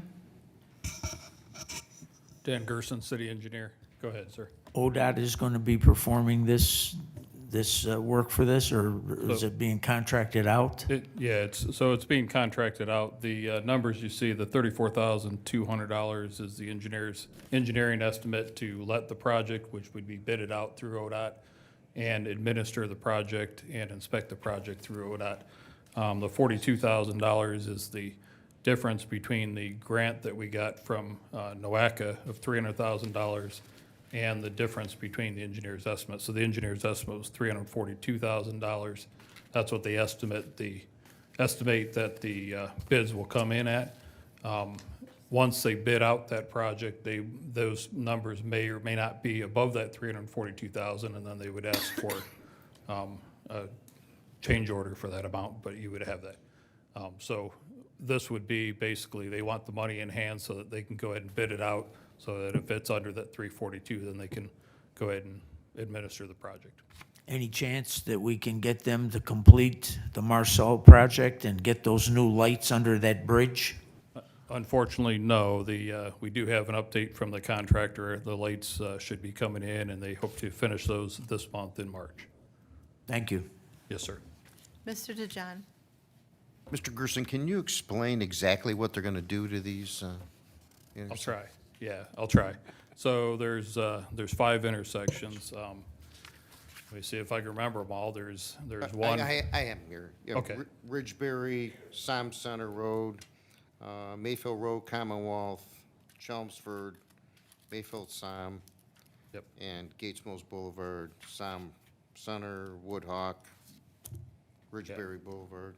Yeah, so generally speaking, there are improvements to those intersections for the crossings. So they're either A, relocating the crosswalks, or B, improving the crosswalks and changing the push-button location. So As ADA goes on, ADA changes, and the push button where they may be now may not be appropriate where they should be, or the slopes of the sidewalks, crosswalks may not be correct. So on the intersection out front here at Chelmsford, there'll be some slight reconfiguration of where those crosswalks are. Over at Mayfield Road and Som, those will generally be in the same spot, but the striping may be a little bit different. Down at the school, which is Ridgeberry and Som, if you know that intersection, the driveway for the school comes out right there, and some of those crosswalks need to be slightly moved so that you have an ADA accessibility there. The one over on Ridgeberry, that one, they're replacing the ramps that go down, and I believe the flashing lights, I believe, may be changed on that, if I remember correctly. And then the last one, which is over by Gates Mills Boulevard, they're connecting a crossing from Som Center on the south side of the circle over past the gas station to the north side of the circle. So you'll be able to traverse from Som Center south of Gates Mills Boulevard to the north side of Gates Mills Boulevard. Mr. Gerson, I have a question for you. Yes, The road work that's going to be done on 91 between Cedar and Mayfield, yes. will they be coordinating with, because they're going to be redoing these So- areas? So yes, the ODOT will both be administering both those projects, so that's a good thing. They're both generally in the same time. So the 91 project only takes care of existing crossings, so they would take care of the crossings at, Stafford and Marsall? I'm sorry. Marsall? yes, at Marsall is the one street, not Ridgeberry, but Ridgeview, I believe it is, just north of Marsall. There's a crossing there. Down at, where else is there? Ridgeberry. Across the street, I believe on some of the streets just across from Marsall, there's a couple crosswalks there that those will be incorporated into the 91 plan. Okay, thank you. Mr. Mano? I have one more question. Yes. During the construction on Som, what are we doing with the RTA buses? Thursday night, there was a bus parked there with absolutely no lights on at all. No running lights, no signal lights, nothing. That was Just waiting Thursday for night? somebody to run into the back end of it, That was Thursday night, Thursday night, and that's probably right by Walmart. right in front. Yeah, I Mayor? can, The I mayor can, would like to go ahead, Mayor, I'm Yeah. sorry. Can we Mr. Mano. possibly get a carve out there so Mr. those Mano. buses can get off of the road? Mr. Mano. Mr. Mano, I am in contact with RTA, and we're working on that. I mean, it's my, I'm working on it. I would rather, I've thought about that, a carve-out. It's just so busy there. It's the worst place to park those buses. So I agree with you. So I'm working on that, definitely. I'd just like to know what they're gonna do with them during the construction phase. They can't park there, they gotta go somewhere. Yeah, and this is a good opportunity, so. Thank you. Are you going to include the president of the hospital with the meeting with the RTA? I think it would be, Not yet. We have not done that yet. thank you. Mr. Monaco? Couple questions. Is that possible to install a crossing by, across Some Center Road by Walmart and Hillcrest there? I know there's a lot of people that work at Hillcrest and they, go to the bus and, crossing the road that is very dangerous. And I know some people have asked me if that's possible. That's the first question. Then I'm going in on section 8 on this proposal that we have here, and I'm looking at the disputes. And it says, in the event that any disputes arise between the state and LPA concerning interruption or performance of shooting, such disputes shall be resolved solely and finally by the Director of Transportation. Is that correct, Mr. Murphy? Can we put some in there so that, the city would have some say-so on this?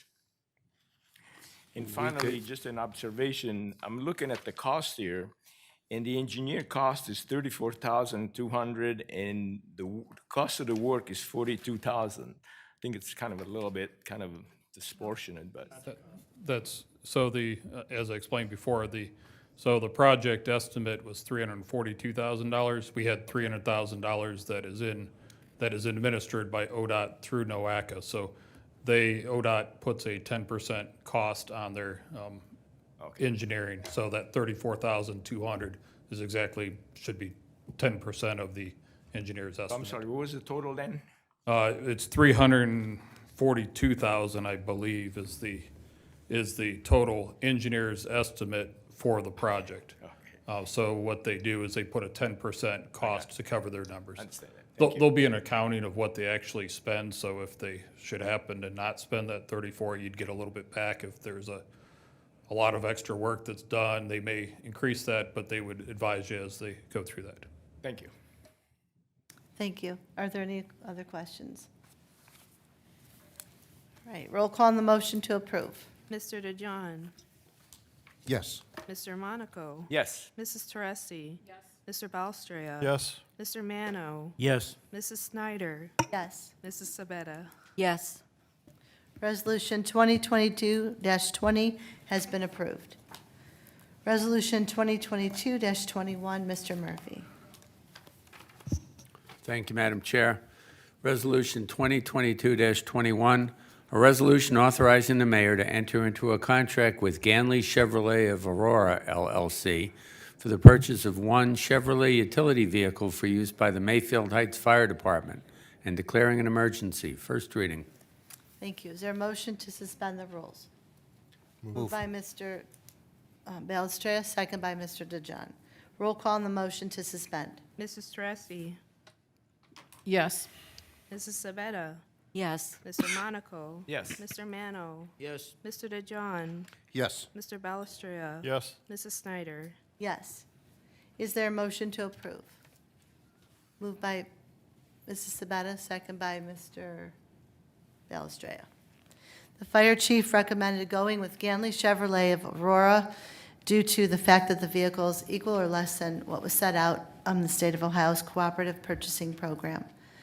The cost of the vehicle is $41,031. Are there any questions or comments from council? Just, Mr. DeJohn? so Chief, Chief don't we Elliott? normally use Fords, but you went Chevy this time, or? Actually, our current one that's 11 years old is a Dodge. So, Okay. Is that only the police department that uses Fords? then? no, I mean, we have several Ford SUVs that we use for EMS chase cars and Yeah. you know, so I mean, it varies a little bit as to, you know, what our needs are. You know, we just wanted, quite frankly, this is a very difficult time for any kind of vehicle purchase, especially through the state contract, and a lot of the vehicles are not even available to even bid on at this point. So this was a good opportunity. The truck is actually already on order. Ganley's been very good. The fleet managers have been very good in supporting communities, and came in under the state contract with a lot more bells and whistles, if you will, on the vehicle itself. So this vehicle would replace, like I said, it's a 2011 Dodge 2500. You know, the vehicle is aging out fairly rapidly. It's got holes, rust holes in the fenders, and you know, it's our utility truck. So it's you know, in need of a replacement. This was on a budgeted item. It was a timeline replacement item that we planned ahead of, and actually got a year more out of it than I was hoping to. So, What is actually the vehicle? excuse me. What did you purchase, or what is it, a truck? You Yes, said? this is a pickup, a Chevy 1500 pickup truck. pickup. Yes. Thank you. Are there any other further questions? Roll call on the motion to approve. Mr. Balstria. Yes. Mrs. Teresi. Yes. Mrs. Sabetta. Yes. Mr. DeJohn, Yes. Mr. Monaco. Yes. Mr. Mano, Yes. Mrs. Snyder. Yes. Resolution 2022-21 has been adopted. Moving to 22-22, Mr. Murphy. Thank you, Madam Chair. Resolution 2022-22, a resolution awarding a contract to Ken's Park Hill Roofing Company, Inc., to install the new roof on the Service Department garage in accordance with the bid specifications and declaring an emergency. First reading. Thank you. Is there a motion to suspend the rules? Moved by Mrs. Sabetta, second by Mr. Monaco. Roll call on the motion to suspend. Mr. Monaco. Yes. Mr. DeJohn. Yes. Mr. Mano. Yes. Mr. Balstria. Yes? Mrs. Sabetta. Yes. Mrs. Teresi. Yes. Mrs. Snyder. Yes. Is there a motion to approve? Move. Moved by Mr. Balistreo, second by Mrs. Teresi. Ken's Park Hill Roofing came in at the lowest and best bid. It was recommended that we accept this bid. The total cost of the project for a new roof for the service garage would be $174,900. Are there any comments or questions from council? Mr. DeJohn?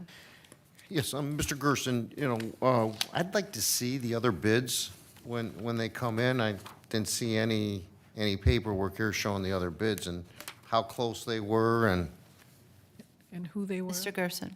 who they were, yeah. If I can, I was not involved in that project, so I can't answer that for It's you. the service department. Okay, But who was? Open the bids. Mr. Brunello, do you have any information?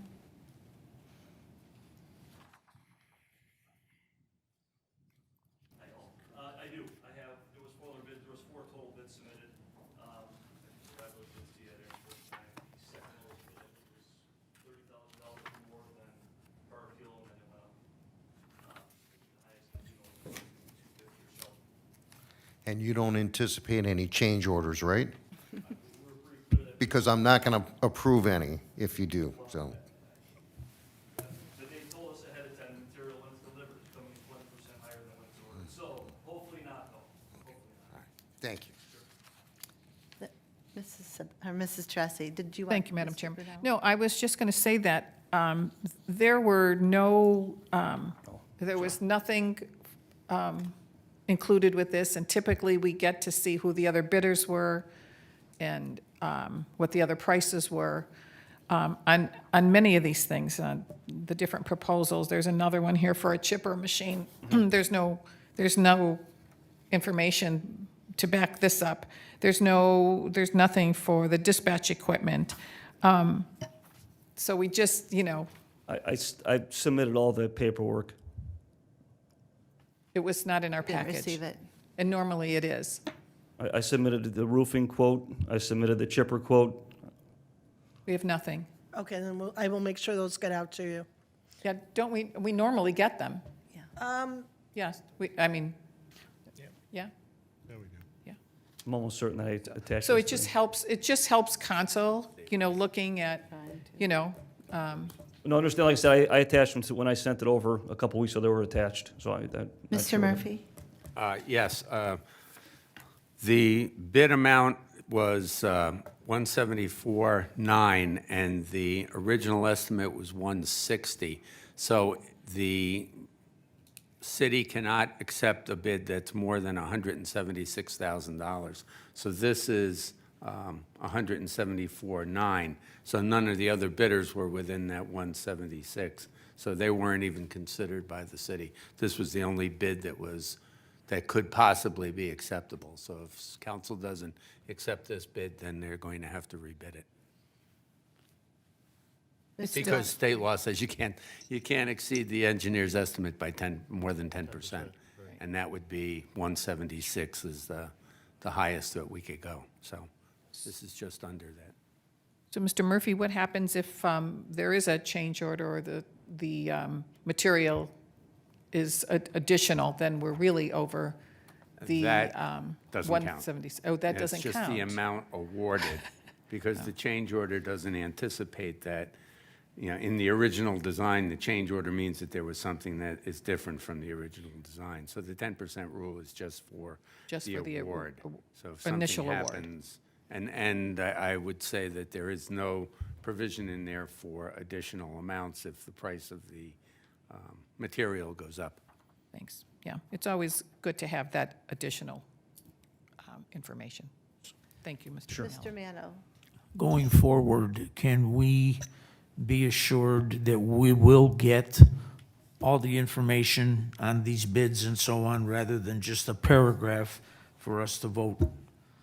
Can we get the information with the packet going forward on any matter that's bid out, so that we have an idea of what the bids were and what it all entailed and so on and so forth? We always did get that in the past, and we haven't gotten it now. So going forward, I would ask that we do get that. Mrs. Fagan? Absolutely. Okay. Thank you. Mr. DeJohn? So, Mr. Brunel, did you say that that if the cost of, did you say shingles go up by 20%, that we have to pay that? No, we Is that don't. what the contract says, or? No, it does not, no. They just made us aware at the bid opening that this is happening. Park Hill Roofing told us that they would incur any additional costs. Okay, but if there's any additional cost, you'll come back to us right away, right? Of course, All right, thank yeah, you. sure. Are there any further questions? Mr. Monaco? Mr. Brunello, what kind of roof are we installing and what kind of warranty does it have? And are they replacing the drip edge, gutters, flashing? What's being done? It's a complete tear off and install. Like I said, I don't know the numbers offhand in front of me, but it was attached to, it's on their Park Hill Roofing's bid spec of what they're doing. All new gutters, downspouts for sure. There is 2 layers on our current roof, I believe, so they're gonna be ripping that down to the metal, replacing any metal as needed. I believe it's a .60 EPMD, if that's accurate. Murphy, I think you have the information in front of you. Can you please? I Review can't it. give the technical information as Mr. Right. Brunello was, but it is a 20-year warranty. 20 year? 20 That's year. all? It's all flat roof. Oh, okay, okay. Yeah. Thank you. Sure. Chuck. Okay, roll call on the motion to approve. Mrs. Sabetta? Yes. Mr. Mano? Yes. Mr. Belstria? Yes. Mrs. Teresi? Yes. Mr. Monaco? Yes. Mr. DeJohn? Yes. Mrs. Snyder? Yes, this motion has now been adopted. Moving to resolution number 2022-23, Mr. Murphy. Thank you, Madam Chair. Resolution 2022-23, a resolution authorizing the mayor to enter into a contract with KTS Equipment, Inc. for the purchase of one brush Bandit chipper machine and associated equipment for use in the Mayfield Heights Service Department and declaring an emergency. First reading. Is there a motion to suspend the rules? Moved by Mr. Monaco. Second by Mr. Belstria. Roll call on the motion to suspend. Mr. Mano? Yes. Mr. Belstria? Yes. Mr. DeJohn? Yes. Mrs. Sabetta? Yes. Mrs. Teresi? Yes. Mr. Monaco? Yes. Mrs. Snyder? Yes. Is there a motion to approve? Moved. Moved by Mr. Mano, second by Mrs. Sabetta. The cost of the new chipper machine is not to exceed $57,000, and it was recommended by the Service Department that we enter into contract with KTS Equipment. Are there any questions? Mr. Mano? Chuck, we had 2 chippers, correct?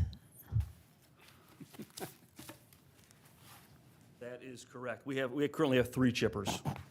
We had 3. We have 3 current chippers, correct. One's in 1997, one's in 1996. Okay. Those 2 will be traded in towards the purchase of a new one. Our newest one will now serve as a backup and a second one.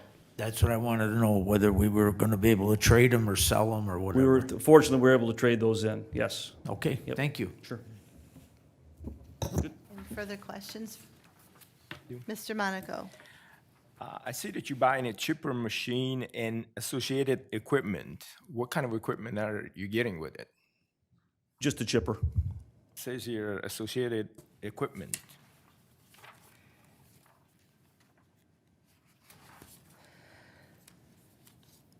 Mr. Murphy, do you have any information on that? I can't say what the associated equipment would be. I think there were some In addition- add-ons to the basic chipper.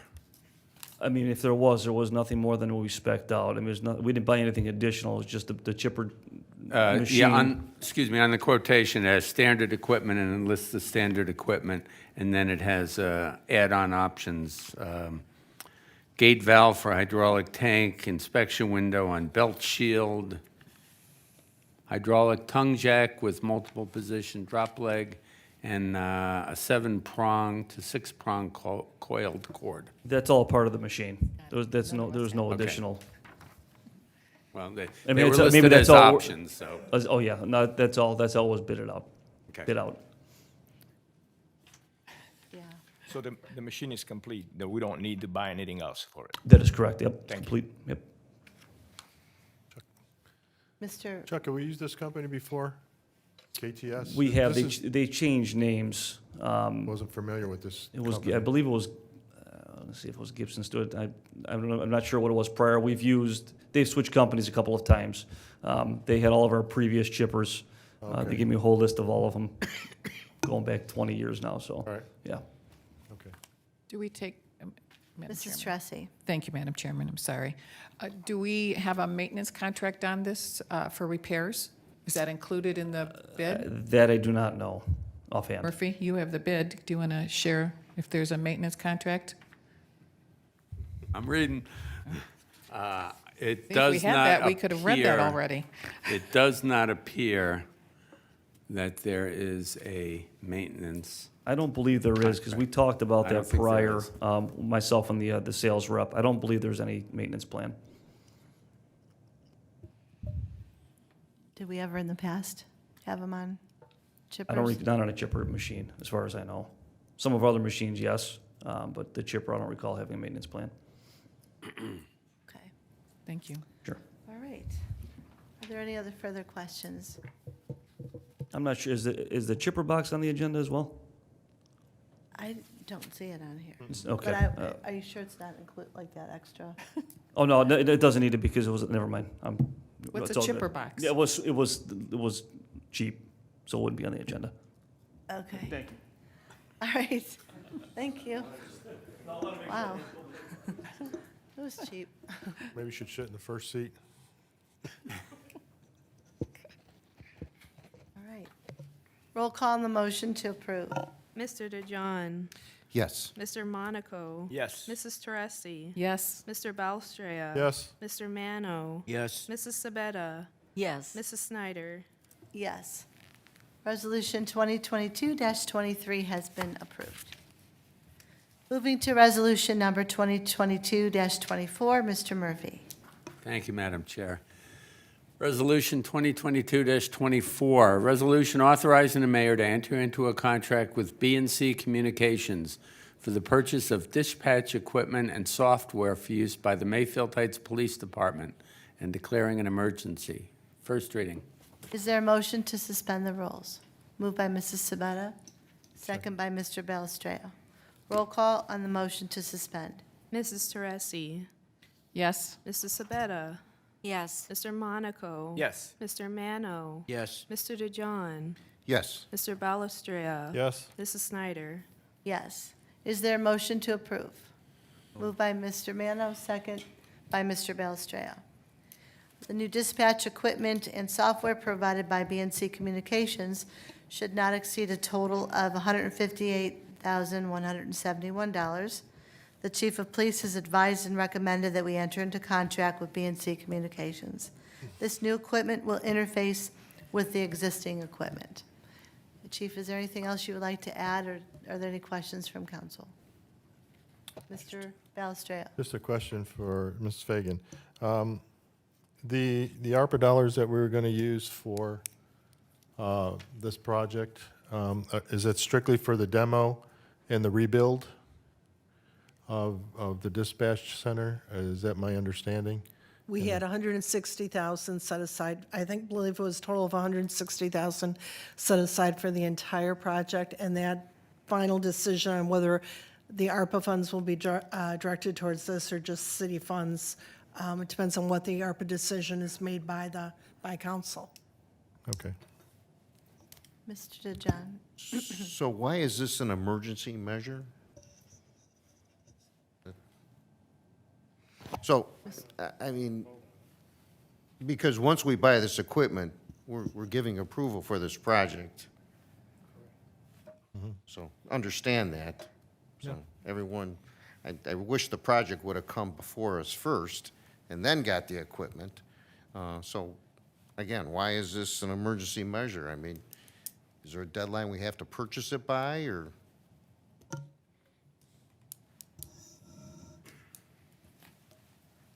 There is no deadline, but the longer it takes us to purchase this, the lead time for the equipment to come in, we're looking at about 8 months, possibly 10 months. So it certainly is going to get done this year. We're looking to move the project forward. This is step one, is ordering this equipment. This has got the longest lead time. It's the electronic equipment. So. Okay, thanks. Mrs. Tressi. I'm sorry, and it is Mr. stated in Murphy. the resolution that it is to continue to provide protection services to the city as soon as possible. So that's Yeah, stated in no, the I'm not, emergency clause. I'm not against the project, but I'm just saying that sometimes it seems like the cart before the horse type of situation. That's okay. I was just going to, Chief, is this going to bring the current electronics in the police department up to today's standards? Is that, I know we talked about how some of the electronics in the police department were not really up to standard. Yeah, this is the latest technology that's out there. The stuff we have currently is obsolete. It's antiquated. Some of it can't be replaced. They don't make the parts anymore. So we're upgrading it to where it needs to be. And is it the current equipment from when we built City Hall, like in 2002, and we did the police department? No. It was This upgraded. equipment was prior to that. This was back from the late 90s is when a lot of this equipment was put in there. Thank you. Are there any further questions? Mr. Monaco? Chief, have we tried to get some grants for this? Were you able to get money from anywhere? The only grant that I'm aware of is for the radios, and we are in the process of trying to see if that's something that's going to fit for us. We've gone to meetings, multiple meetings, trying to upgrade to an 800 megahertz system, which is, we're one of maybe 2 or 3 communities in Cuyahoga County that aren't on the 800 megahertz system. So we want to upgrade to that. There is grant money that's possibly out there through a county program, CSAB. So we've explored that, and we're going to continue to do so. Thank you. Any further questions? Thank you, Chief. Roll call on the motion to approve. Mr. Balestria. Yes? Mrs. Tressi. Yes? Mrs. Sabetta. Yes. Mr. DeJohn. Yes. Mr. Monaco. Yes. Mr. Mano. Yes. Mrs. Snyder. Yes. This resolution has been adopted. We will now move to ordinances, starting with ordinance 2022-03. Thank you, Madam Chair. Ordinance number 2022-03, an ordinance amending section 559.14 of the Codified Ordinances of the City entitled Waste Container Location and Pickup. Second reading. Is there a motion to suspend the rules? Actually, No, you don't. yeah, no. You don't want to leave it on second reading. He wanted to keep on reading. Right. Mr. DeJohn, is this what you wanted to keep on? Yes, keep it on, yeah, yeah. Okay, so it's been read. So it's been read, so just, Second, second read. Yeah, it's on, We'll just keep- it's on second reading. ordinance number 2022-04, Mr. Murphy. Thank you, Madam Chair. Ordinance number 2022-04, an ordinance enacting section 1195.09 of the Codified Ordinances of the City titled Light Trespassing and declaring an emergency. Second reading.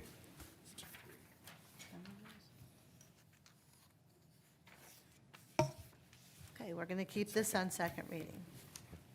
So, Madam President, Mr. John. just wanted to mention to Mr. Murphy that you're going to be working with the prosecutor to come up with legislation that we can enforce, correct? Yes.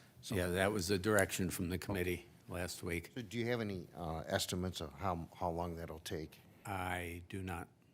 Thanks.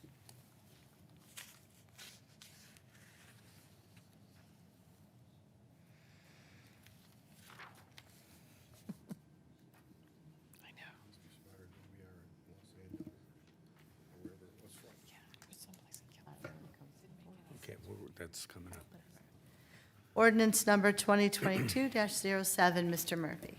Thank you, Madam Chair. Ordinance number 2022-07, an ordinance amending section 1183.02 of the Codified Ordinances of the city titled Location Height to provide for screening of patios and decks and to revise the provisions regarding fences across driveways. First reading. Is there a motion to suspend the rules? Moved by Mrs. Sabetta, second by Mr. Belstrea. Roll call on the motion to suspend. Mr. Monaco. Yes. Mr. DeJohn. Yes. Mr. Mano. Yes. Mr. Balestrea. Yes. Mrs. Sabetta. Yes. Mrs. Teresi. Yes. Mrs. Snyder. Yes. Is there a motion to approve? Move. Moved by Mr. DeJohn, second by Mrs. Sabetta. So I'm going to turn this over to Mrs. Sabetta to go over the changes, unless you want me to go through them, because I could go through them as well. Feel free. Okay. All right, well, I'll read what I have already prepared for, and then if you guys want to add to it, okay. All of you should have received the changes to these ordinances as follows. The first change will pertain to Section 1C under privacy fences, removing the word "only" in the side yard or rear yard. We then would be adding a Section D to read as follows. Screening of patios and decks.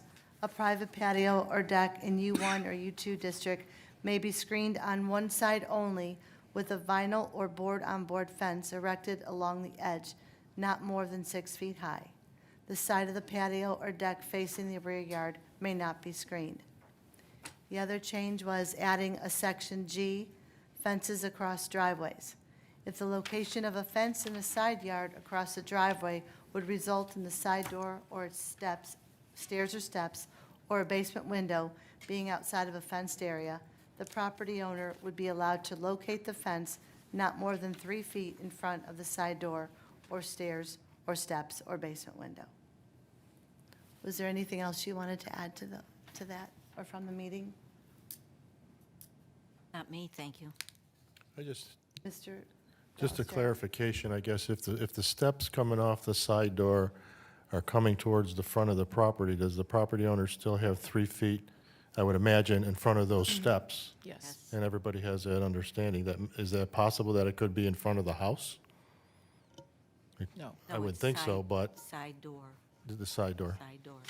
Okay, so they still have 3 feet, even if the steps are, Sideways. yeah, sideways. Okay, thank you. Okay, are there any questions? All right, roll call on the motion to approve. Mrs. Sabetta. Yes. Mr. Mano. Yes. Mr. Balestrea. Yes? Mrs. Teresi. Yes. Mr. Monaco. Yes. Mr. DeJohn. Yes. Mrs. Snyder. Yes, this ordinance has now been adopted. Moving to ordinance number 2022-08, Mr. Murphy. Thank you, Madam Chair. Ordinance number 2022-08, an ordinance amending section 1183.03 of the Codified Ordinances of the city titled Fences on Corner Lots to increase the permitted height of chain link fences. First reading. Is there a motion to suspend the rules? Moved by Mr. Belestrea, second by Mrs. Sabetta. Roll call on the motion to suspend. Mr. Mano. Yes. Mr. Balestrea. Yes? Mr. DeJohn. Yes. Mrs. Sabetta. Yes. Mrs. Teresi. Yes. Mr. Monaco. Yes. Mrs. Snyder. Yes. Is there a motion to approve? So moved. Moved by Mrs. Tressi, second by Mr. Monaco. All members should have received the hard copy of this amended ordinance 118303 with an amendment of a chain link fence of 42 inches going to 48 inches in height. Also in section 1, adding the word fences on corner lots. Is there anything else you would like to add, Mrs. Sabetta? No, thank you. Okay, are there any questions or comments from council?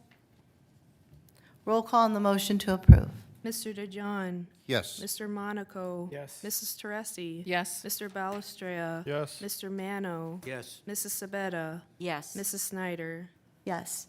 This ordinance has also has been adopted. Ordinance number 2022-9, Mr. Murphy. Thank you, Madam Chair.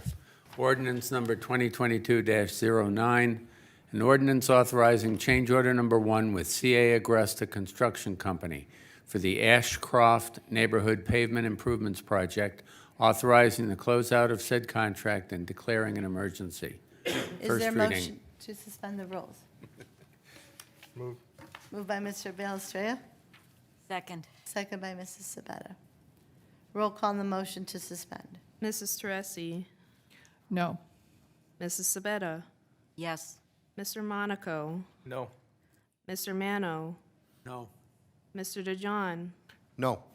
Mr. Balestria? Yes. Mrs. Snyder? Yes. So there's 3 that are for and 4 against. So we have It's to on place first this on reading. first reading.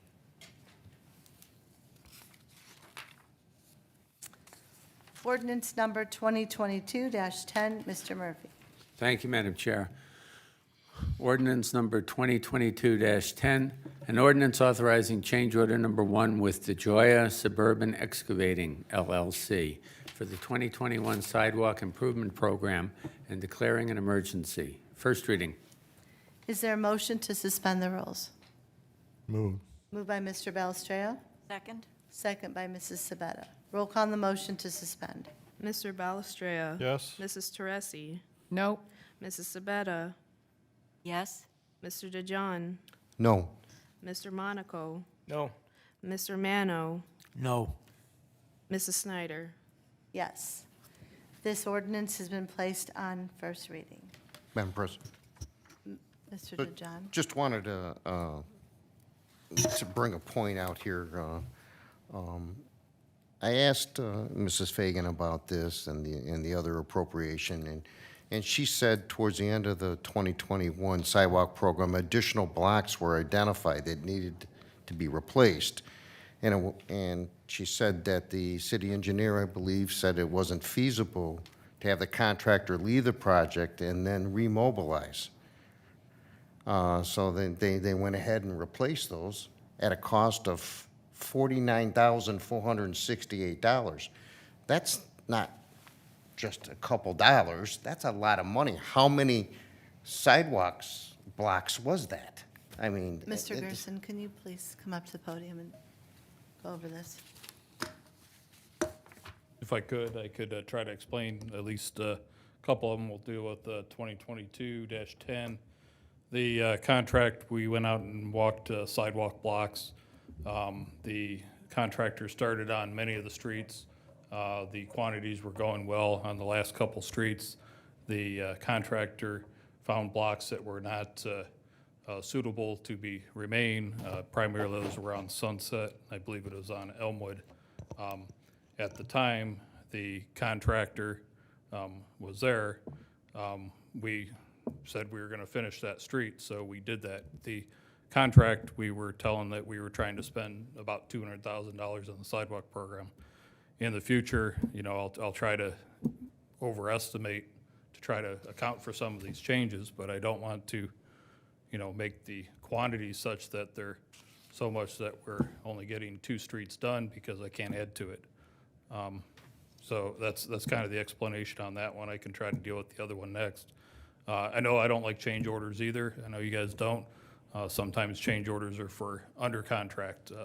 These are unit price contracts, so the contractor gets paid for what he's told to do. That street was included, so was Elmwood. So these were done before the last change order. The work was done, so I know you've asked not to do that, and I'll try to do better in the future, but I try to make what's best for the city. And you in that understand case. why I asked that? Uh, okay? abs- Because absolutely, sir. That's an easy way to manipulate a contract. I So it goes to understand, one sir. company versus the other. That's a great way to do that. Yeah, You what I'll know, say is I'll that- bid low and then add, get a change order to bring it up where I What want I'll, it. what I'll say is that, I'm out there, I'm making sure that the work is being done that should have been done. And in this case, the same contractor that was the second low bid, he would have done that work too. It would have been, it's work that needed to be done on those sidewalk blocks. Okay, what about on the Ashcroft area? Yeah, Why, so- why wasn't that in the contract? So again, when we looked at these streets, we go out there, we were on the Public Works Committee, we look at these streets, we look at what we feel we need done. We estimate things that we can see, we're a little better at estimating. What we don't know is when we peel off that pavement, what the underlying condition is.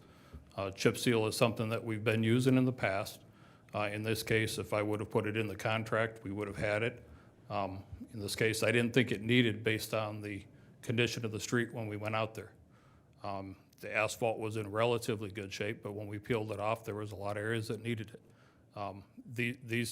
These contracts are very tough because you have a contractor out there that's doing the work and we need to make a decision, or he pulls off the job, or he covers it up and we don't have the opportunity to fix it that way. There's a couple ways I can do it. I can always put it in the contract, and if we don't do it, then we wouldn't perform it, and that's probably what I will suggest going forward.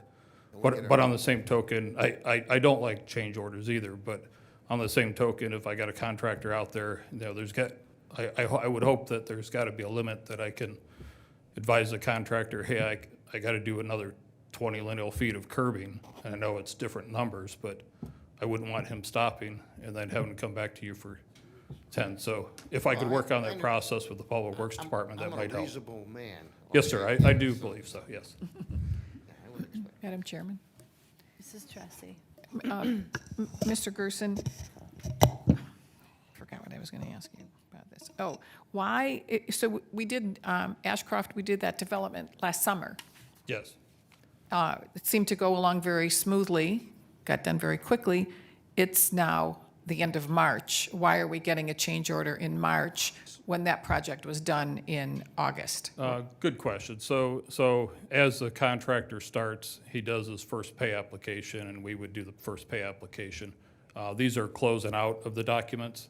So in Ashcroft's case, this is the final closeout of it. So once we measure up all the sidewalk blocks they've done, do any repairs that need done, things that were maybe not done correctly, there's a final contract. So this is the change order to, I guess if you will, finalize the contract out. Up until then, they can be paid up to that contract. In this case, I guess I could have brought the change order for the chip seal, but it would have still been after I would have had it done, because there would have been a timing. If I don't have them do it, either it doesn't get done, or you end up paying in a demobilization. And I look at the demobilization or not doing it as worse than bringing it to you. But in the future, I can try to bring it to your attention sooner, or just not do it. And I would hope to be able to work with the Public Works Committee on how to do that moving forward. Right. And I can understand it having to be done, and it was something you didn't see while you were bidding the job, but it just seems so odd that it's more than 6 months or 8 months later. It just has to do with close it out documents. So the final change order, once we go through, calculate all the numbers, we measure what's done, the contractor measures what's done. Normally, those agree. If they don't agree, then the inspector and the contractor gets together, make sure that they measured things right. If there should happen to be a discrepancy, he's measuring, his tape measure measures 20 feet and the other guy measures 21 feet, and they can't agree, then I would go out there and measure it, and I would say it's 20 feet and that's what it is, and that's what they get paid. They could always obviously dispute that, but typically that doesn't happen once we've had a person look at it. So these are closeout documents. They've submitted their documents to close out. They've got to finalize out, say they paid their contractors and whatnot. So this is a final change order for this project. So these numbers that we have in front of us this evening are numbers you knew about at the time, though? Like, Yeah, they just didn't linger out there and maybe grow, we didn't know? Correct. It's the issue with, so the sidewalk was especially difficult because we started and those streets went relatively well. It just happened the last two streets were the ones that added up on blocks, and we were already pulling them out. By the time you calculate how much you got them out. Do you finish the street? Do you leave it halfway done? At the time, I think the sidewalk was probably still being done in October, I think. So at that time, we would have had to come to council, authorize you to do an amount that I still wouldn't know at that time. And then, so we'd have a change order for that. And then if we had 10 more blocks, we'd come for another change order. So clearly in the future, it'd be easier for me to bring it to you sooner. And this is, I can tell you, I think this year we've had 3 change orders, and that's the first time we've had them since I've been here. So, so there's some learning curves that I still need to work on to get the numbers better for you and the information to you quicker. But I think we also need to discuss the process and how to get those, you know, what value of the change order and how to get it if, for instance, if we're working on a project today and we get an emergency thing we have to do or something unforeseen, if we're doing a project today, we don't meet for another 2 weeks. And that could be where the contractor's done or pulls off the job and then starts charging liquidated damages, which we don't want to do. And that's not saying that necessarily would happen, but it could happen. Mrs. Fagan, can we work on something where, like he's asking? Absolutely, we can. We can work on getting something together. We'd bring it back before council for their review. Okay, thank you.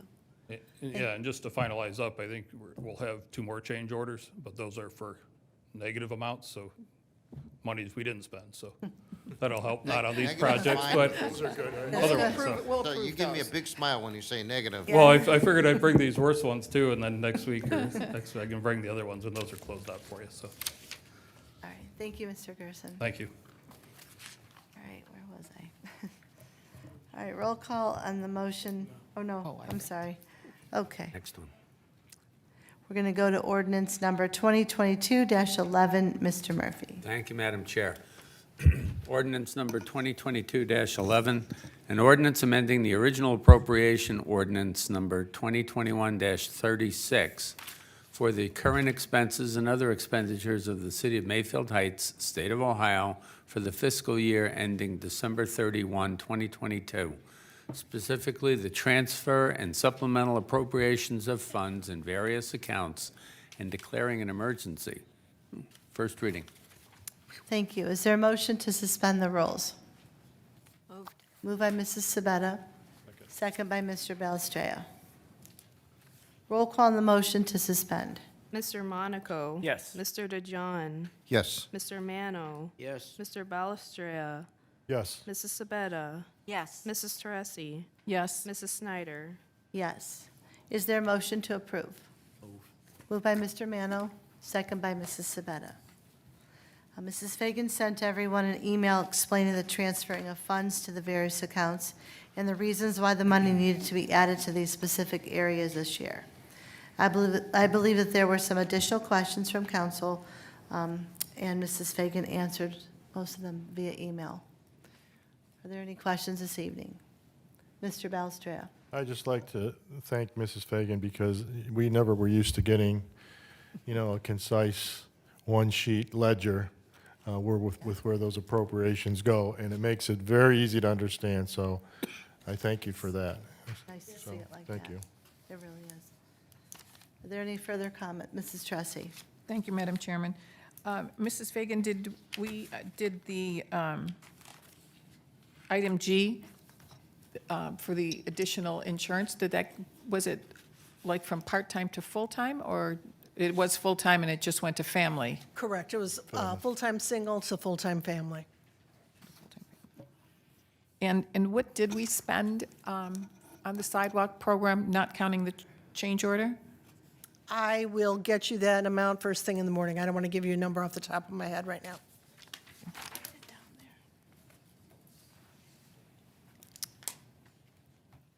Okay. Any other comments or questions? Roll call on the motion to approve. Mrs. Sabetta. Yes. Mr. Mano. Yes. Mr. Balestrea. Yes? Mrs. Teresi. Yes. Mr. Monaco. Yes. Mr. DeJohn. Yes. Mrs. Snyder. Yes. Ordinance 2022-11 has been passed. We will now move to motions, beginning with motion A. Thank you, Madam Chair. A motion to approve the final site plan for a new restaurant, Piata, at 6075 Mayfield Road, using the existing building. Is there a motion to approve? Move. Moved by Mr. Balestrea, Second? second by Mrs. Sabetta. Planning and Commission meeting approved this final site plan. Mr. Lonchar was there for the final site plan of the new building. All members were emailed the meeting minutes. And the vote was 3-0 in favor, and the motion was granted. Does any member of council have any questions? Mayor, did you want to talk about anything from the meeting? Mr. DeJohn? Mr. Balestrier, do you think the two members that weren't present would have had any problems with the final site I plan? was one of them, and I would not have had any. okay, all right. I would not have had a problem with them. Okay, who was the other one? Jack Galucci. Jacqueline. Okay, Yeah, yeah. thank you. I would not have had a problem with the final site plan. I was looking at it in Florida, just so you knew. Mr. Monaco? Thank you, Mayor Chair. I see that you have enter and exit signs, and they're quite large. They're 2 feet by 5 feet wide. And not only, those could be classified as direction signs, but you have your name on there, Piata, which would classify as actually advertising signs. The ones that are there now, they just say enter and exit. So is it necessary for number one, for the sign to be that large? And number two, to have your advertising on that? Are they allowed to have all those signs? Probably not. Jeff Lonchar, CESO Inc., 2800 Corporate Exchange Drive, Columbus, Ohio. I'll be honest, I don't have that signage plan in front of me because I grabbed the wrong stack of papers. Want to have it? ABR is going to look at that. ABR makes a final decision on the sign package. Yeah. Anybody? We will be meeting with the ABR, One as sign on the mentioned, on building. Thursday. However, given the I know. size and the concern, we will take a look at that to see what their comments are, as well as the possibility to possibly shrink that sign down. I mean, I don't know that you need a 5-foot wide sign to just say enter and exit. Yeah, Mr. Jameson?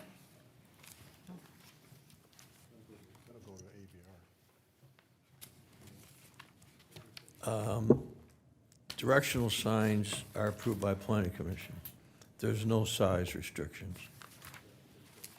Mr. Commissioner, this is, it's not a direction sign. If it's got their name on there, it's considered a advertising sign if it's got their name on it.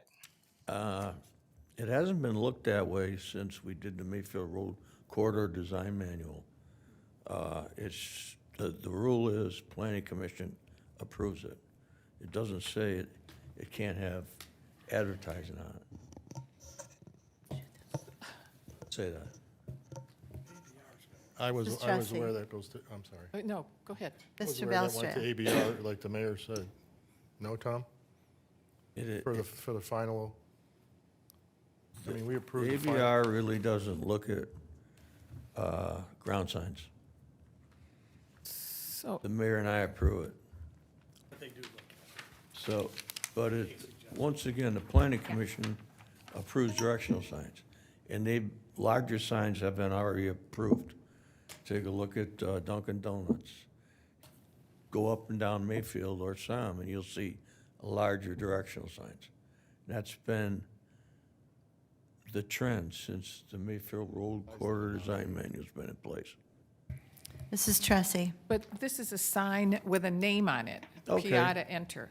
Well, Oh, okay, no, so I then, understand. wait, hypothetically, if we Hypothet- say yes to this, Mr. Jameson, that means that planning has approved these signs. Is that what you're telling us? Hypothetically, no, I'm telling you, you make the final decision. If you want to say that it's approved without their name on it, that's the way it is. You're the authority on this. I understand that. But I would have assumed, just as the mayor kind of mouthed, it goes to ABR.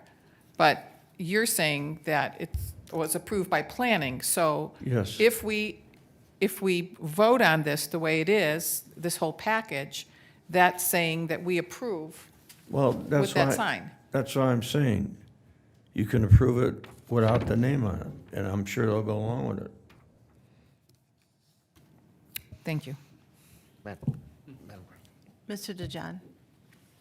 Yeah, Mr. Jameson, this sign is 2 by 5 with a logo of that's 30 inches long, and I don't even, by 6.5. I mean, that's a pretty substantial sign Right. as an exit sign and an enter sign, and you're saying there are other ones of these in the city? What I'm saying is, there are larger signs, there are larger signs than whatever the size requirement was at one time. So, Yeah, well, well, we're definitely opening up a can of worms. And, you know, Mayor said if we don't like it, just don't vote for it. But it takes a majority vote to deny this. right. So, Well, let's let the young man talk and see if he's willing to do whatever you want him to do. Well, Madam Chair, I mean, I think that's the process. You're supposed to go up here. Everybody gets to voice their opinion. Do they think it's too big? Do they want to take it off? That's why you're doing this. I mean, whether you think you have a majority or not should not depend on whether you vote on it or not.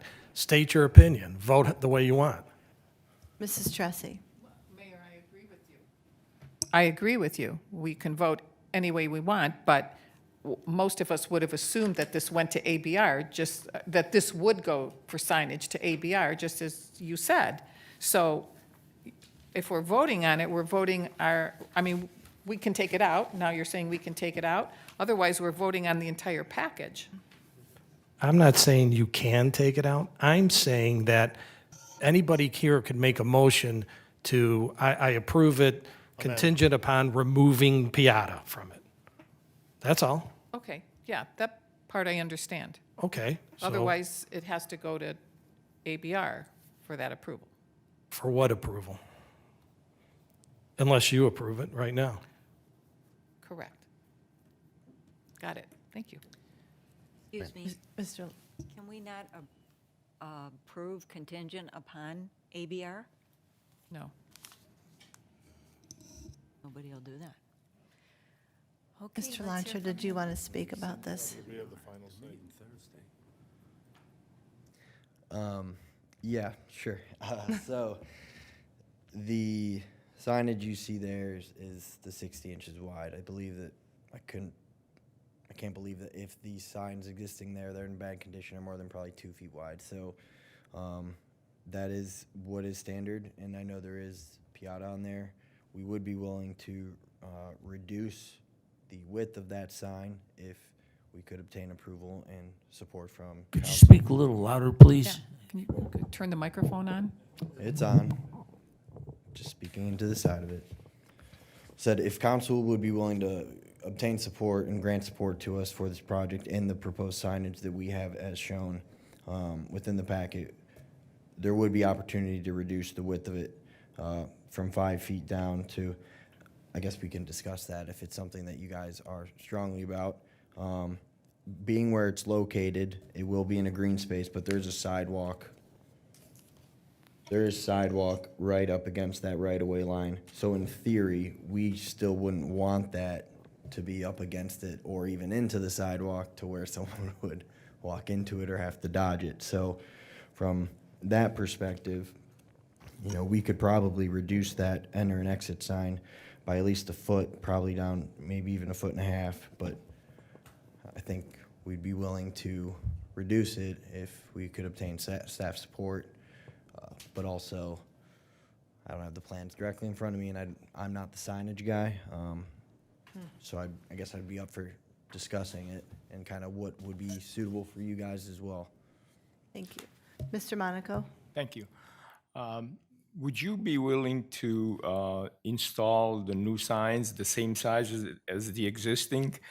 I went to Bruger Bagels many times, and I never had a problem finding in, out, in way, and the out way. So if you make it exactly the same size, maybe even a little bit larger, but, 2 by 5 feet, that's Huge.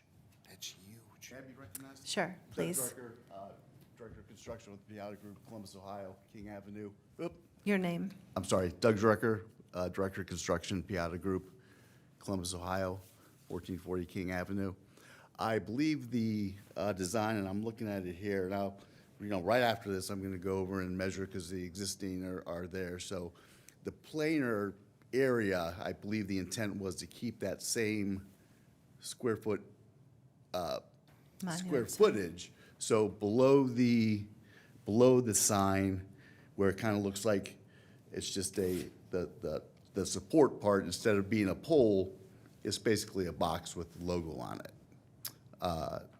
But if the request is to make sure that we're matching the same square footage, that, if whatever's there right now, if we were to make it a pure box, and whatever we put in place keeps that square footage, we'd certainly do that. My thought would be that was their intent. I'm not quite sure where they got the 60 inches now that I'm looking at it, but I'm curious to go over there right after this and, measure the width and height of the area that it takes up. But we would more than willing to match what is there area-wise. okay. Thank you. Mrs. Tressi. I'd like to make a motion that we approve the package without this signage, I'll second it. that. With this, without this. Without without the- this signage. Egress and ingress. Enter and exit.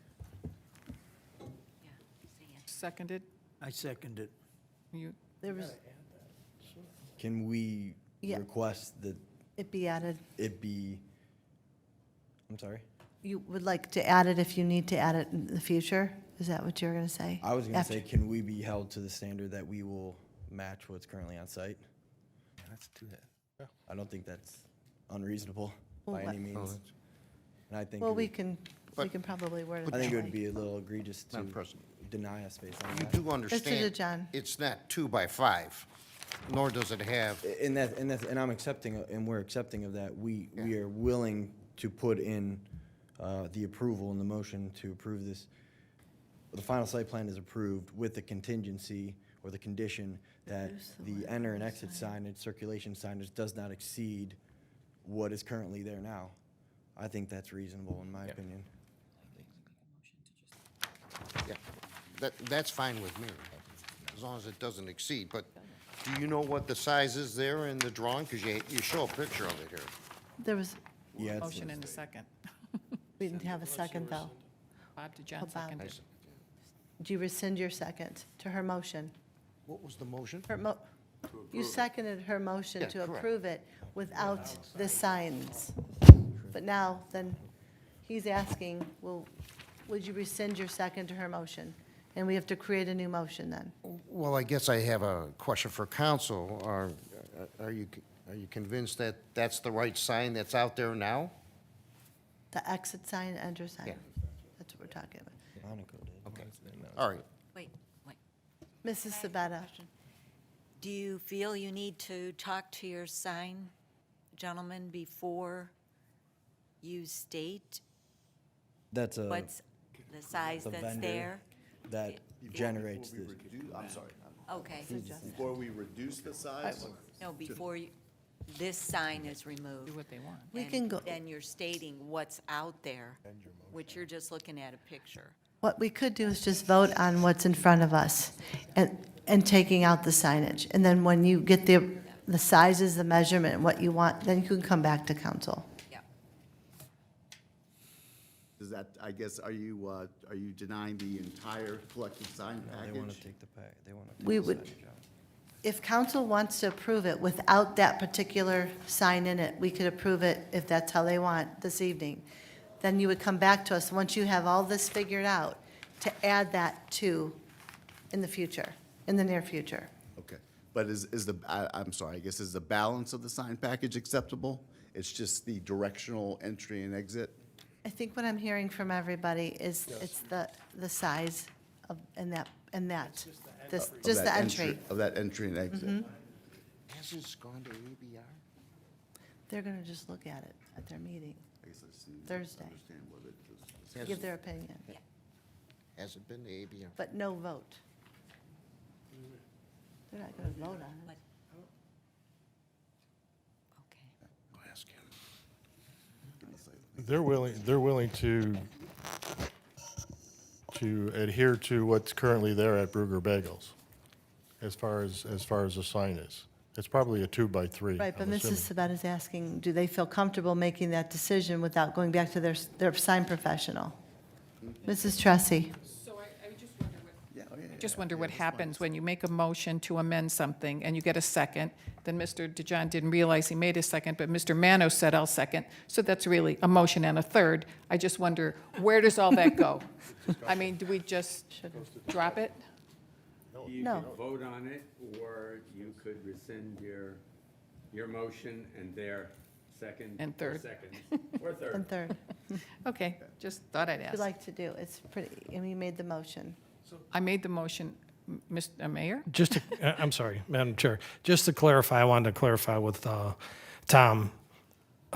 You're going before ABR Thursday for the wall sign, correct? Correct. Yeah, so it will be before ABR on this Thursday, just so you guys are aware. Walls. Wall signs. Rescind your motion, I don't care. your second, and then do a new motion. The whole signage packet was provided to ABR. I don't know what they're gonna move. So, Mrs. Tressi, would you like to rescind your motion, or do you want to vote on it? I would like to vote on the package and eliminate this signage until it's approved by ABR, or it's changed. Okay, there was a And I'll second second that, yes. by Mr. Mano. Mayor, what did you say? It could be changed tonight. Okay, but That's Yeah, the I'm point. more, Okay, all right, I rescind my motion. Do whatever you want. No, I mean, I'm yeah, done. No, I'm just that's saying, fine. you I said, rescind my motion. I'm done. Well, I want you to be Do comfortable whatever. with Let's that. go to ABR, BZA, Mr. DeJohn, department. What were you gonna say? Whatever you want. Mr. Lonchar. so for the Whoever. ABR, I'll be in attendance this Thursday for the ABR final meeting, I believe is what it is. And so I'll have the sign package the way it is, but I'll also I'm more than happy to bring in amended sizes of just these two directional signs of the entry and the exit. Okay. To match the exact square footage of the existing. Can we put this on You know, readings? Call for the vote. that's what we're discussing for right now. Call for the vote. what are we voting on, if I may ask? No, she can't call Just for the voting on the vote, whole only thing. the Just chair Just can. vote on it. I rescinded my motion. I called for the vote. That means that you have to take the vote. That's not true. No, it doesn't. There's no such thing as calling for the vote in municipal law. Okay. The motion's made in second.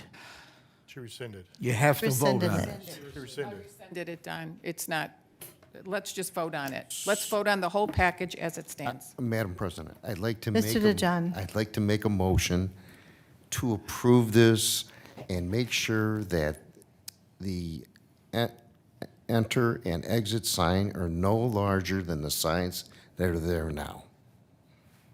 Current, right. Is there a second? I'll second that. That's what they're saying, you'll adhere to. Okay.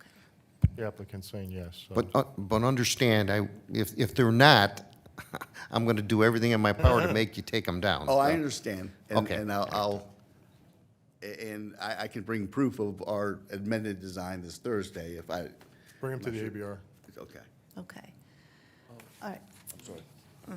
The sign, the directional signs will go to ABR, and then he has to fill out a sign permit application. And I'll make sure that that sign application says exactly what we decided here. Okay. Thank you, Mr. Jameson. Okay, there was a motion made by Mr. DeJohn and seconded by Mr. Balestrea. Roll call on the motion to approve. Mrs. Teresi. No. Mrs. Sabetta. I'm sorry, I'm going to say I'm confused.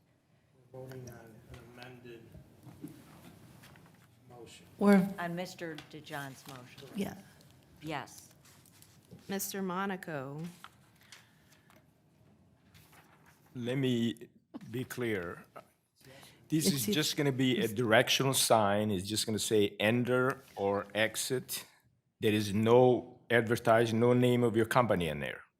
And it's gonna be exactly the same size as the existing. Yeah, we have I guess the option would, the same square footage, if you would like it on the pole, So it can either be a directional sign or you can be an advertising sign. It can be both. so just enter and exit. Enter and exit in the same size as the existing. Got it. Thank you. that's- Yes. Yep, I will have it Yes. adjusted that way. so your vote, Mr. Monaco? Yes. Mr. Mano. No. Mr. DeJohn. Yes. Mr. Balestrea. Yes? Mrs. Snyder. Yes. So it's a 5-2 vote. All right, so it's been approved. Thank you. Thank you. All right, moving to motion B. This is the motion that I mentioned before, and if council would like to, oh, you got to, it's not on mine. Okay. Motion B. Motion B. Motion, Okay. Being added. motion to authorize the sale of vehicles and equipment through Gov Deals. A 2015 Ford Explorer, VIN number 1FM5K8AR8FGC26729, mileage 93,165, and a 2009 Ford Fusion, VIN number 3FAHPO 7Z89R212618, mileage 73,057. Is there a motion to approve? Moved by Mrs. Sabetta, second by Mr. Balestrea. These cars are up for sale, the 2015 Ford Explorer and the 2009 Ford Fusion. Are there any questions from council? Mrs. Fagan, what departments were these from? They were both police department vehicles. Thank you. Roll call on the motion to approve. Mr. Balestrea. Yes? Mrs. Teresi. Yes. Mrs. Sabetta. Yes. Mr. DeJohn. Yes. Mr. Monaco. Yes. Mr. Mano. Yes. Mrs. Snyder. Yes. Motion B has been adopted. Now we will talk, Mr. Murphy would like to speak on adding a motion C. Yes, motion C, as I said, this would be a motion to support a Trex, and I don't know what that word means, but it's a transfer of an existing liquor license for Juicy Seafood at the former Fox and Hound location in Eastgate. Is there a motion to add this to the agenda?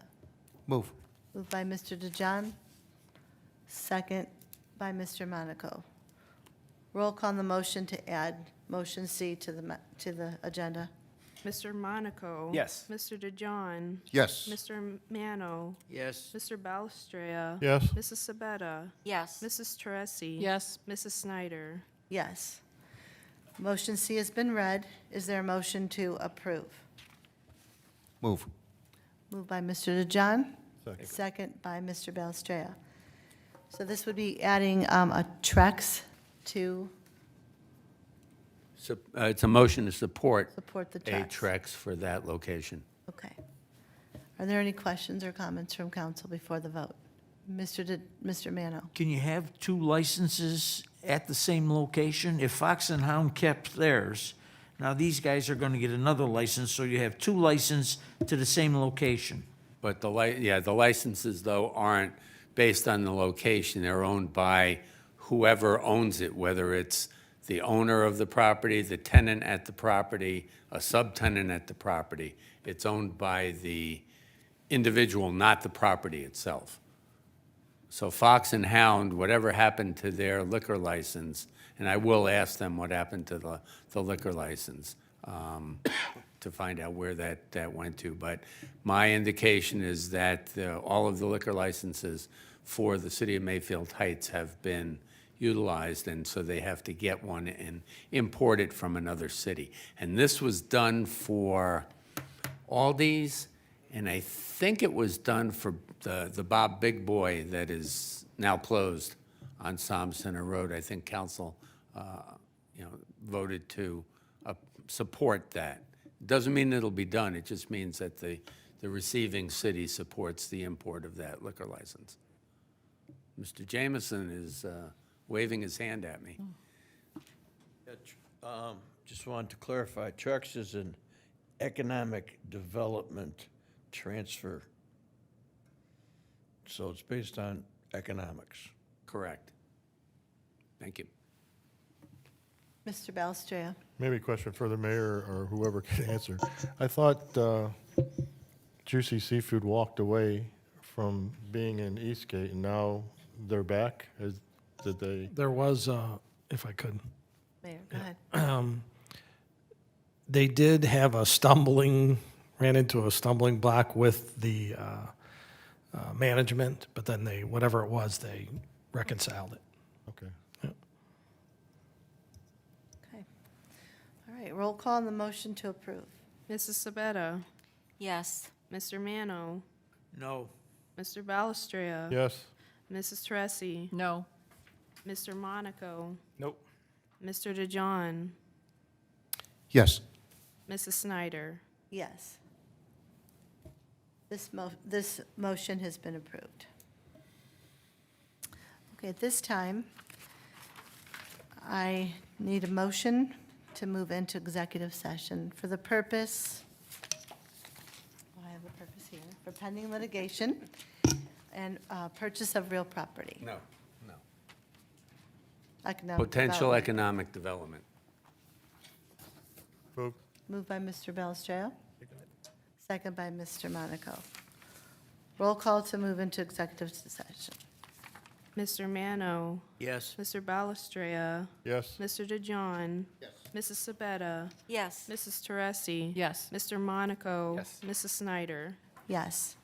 It is now 9:25, and we'll enter executive session.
Adjourn. So moved. Moved by Mrs. Sabetta, second by Mr. Mano. All in favor signify by saying aye. Aye. Opposed? Thank you, everyone. We are now adjourned.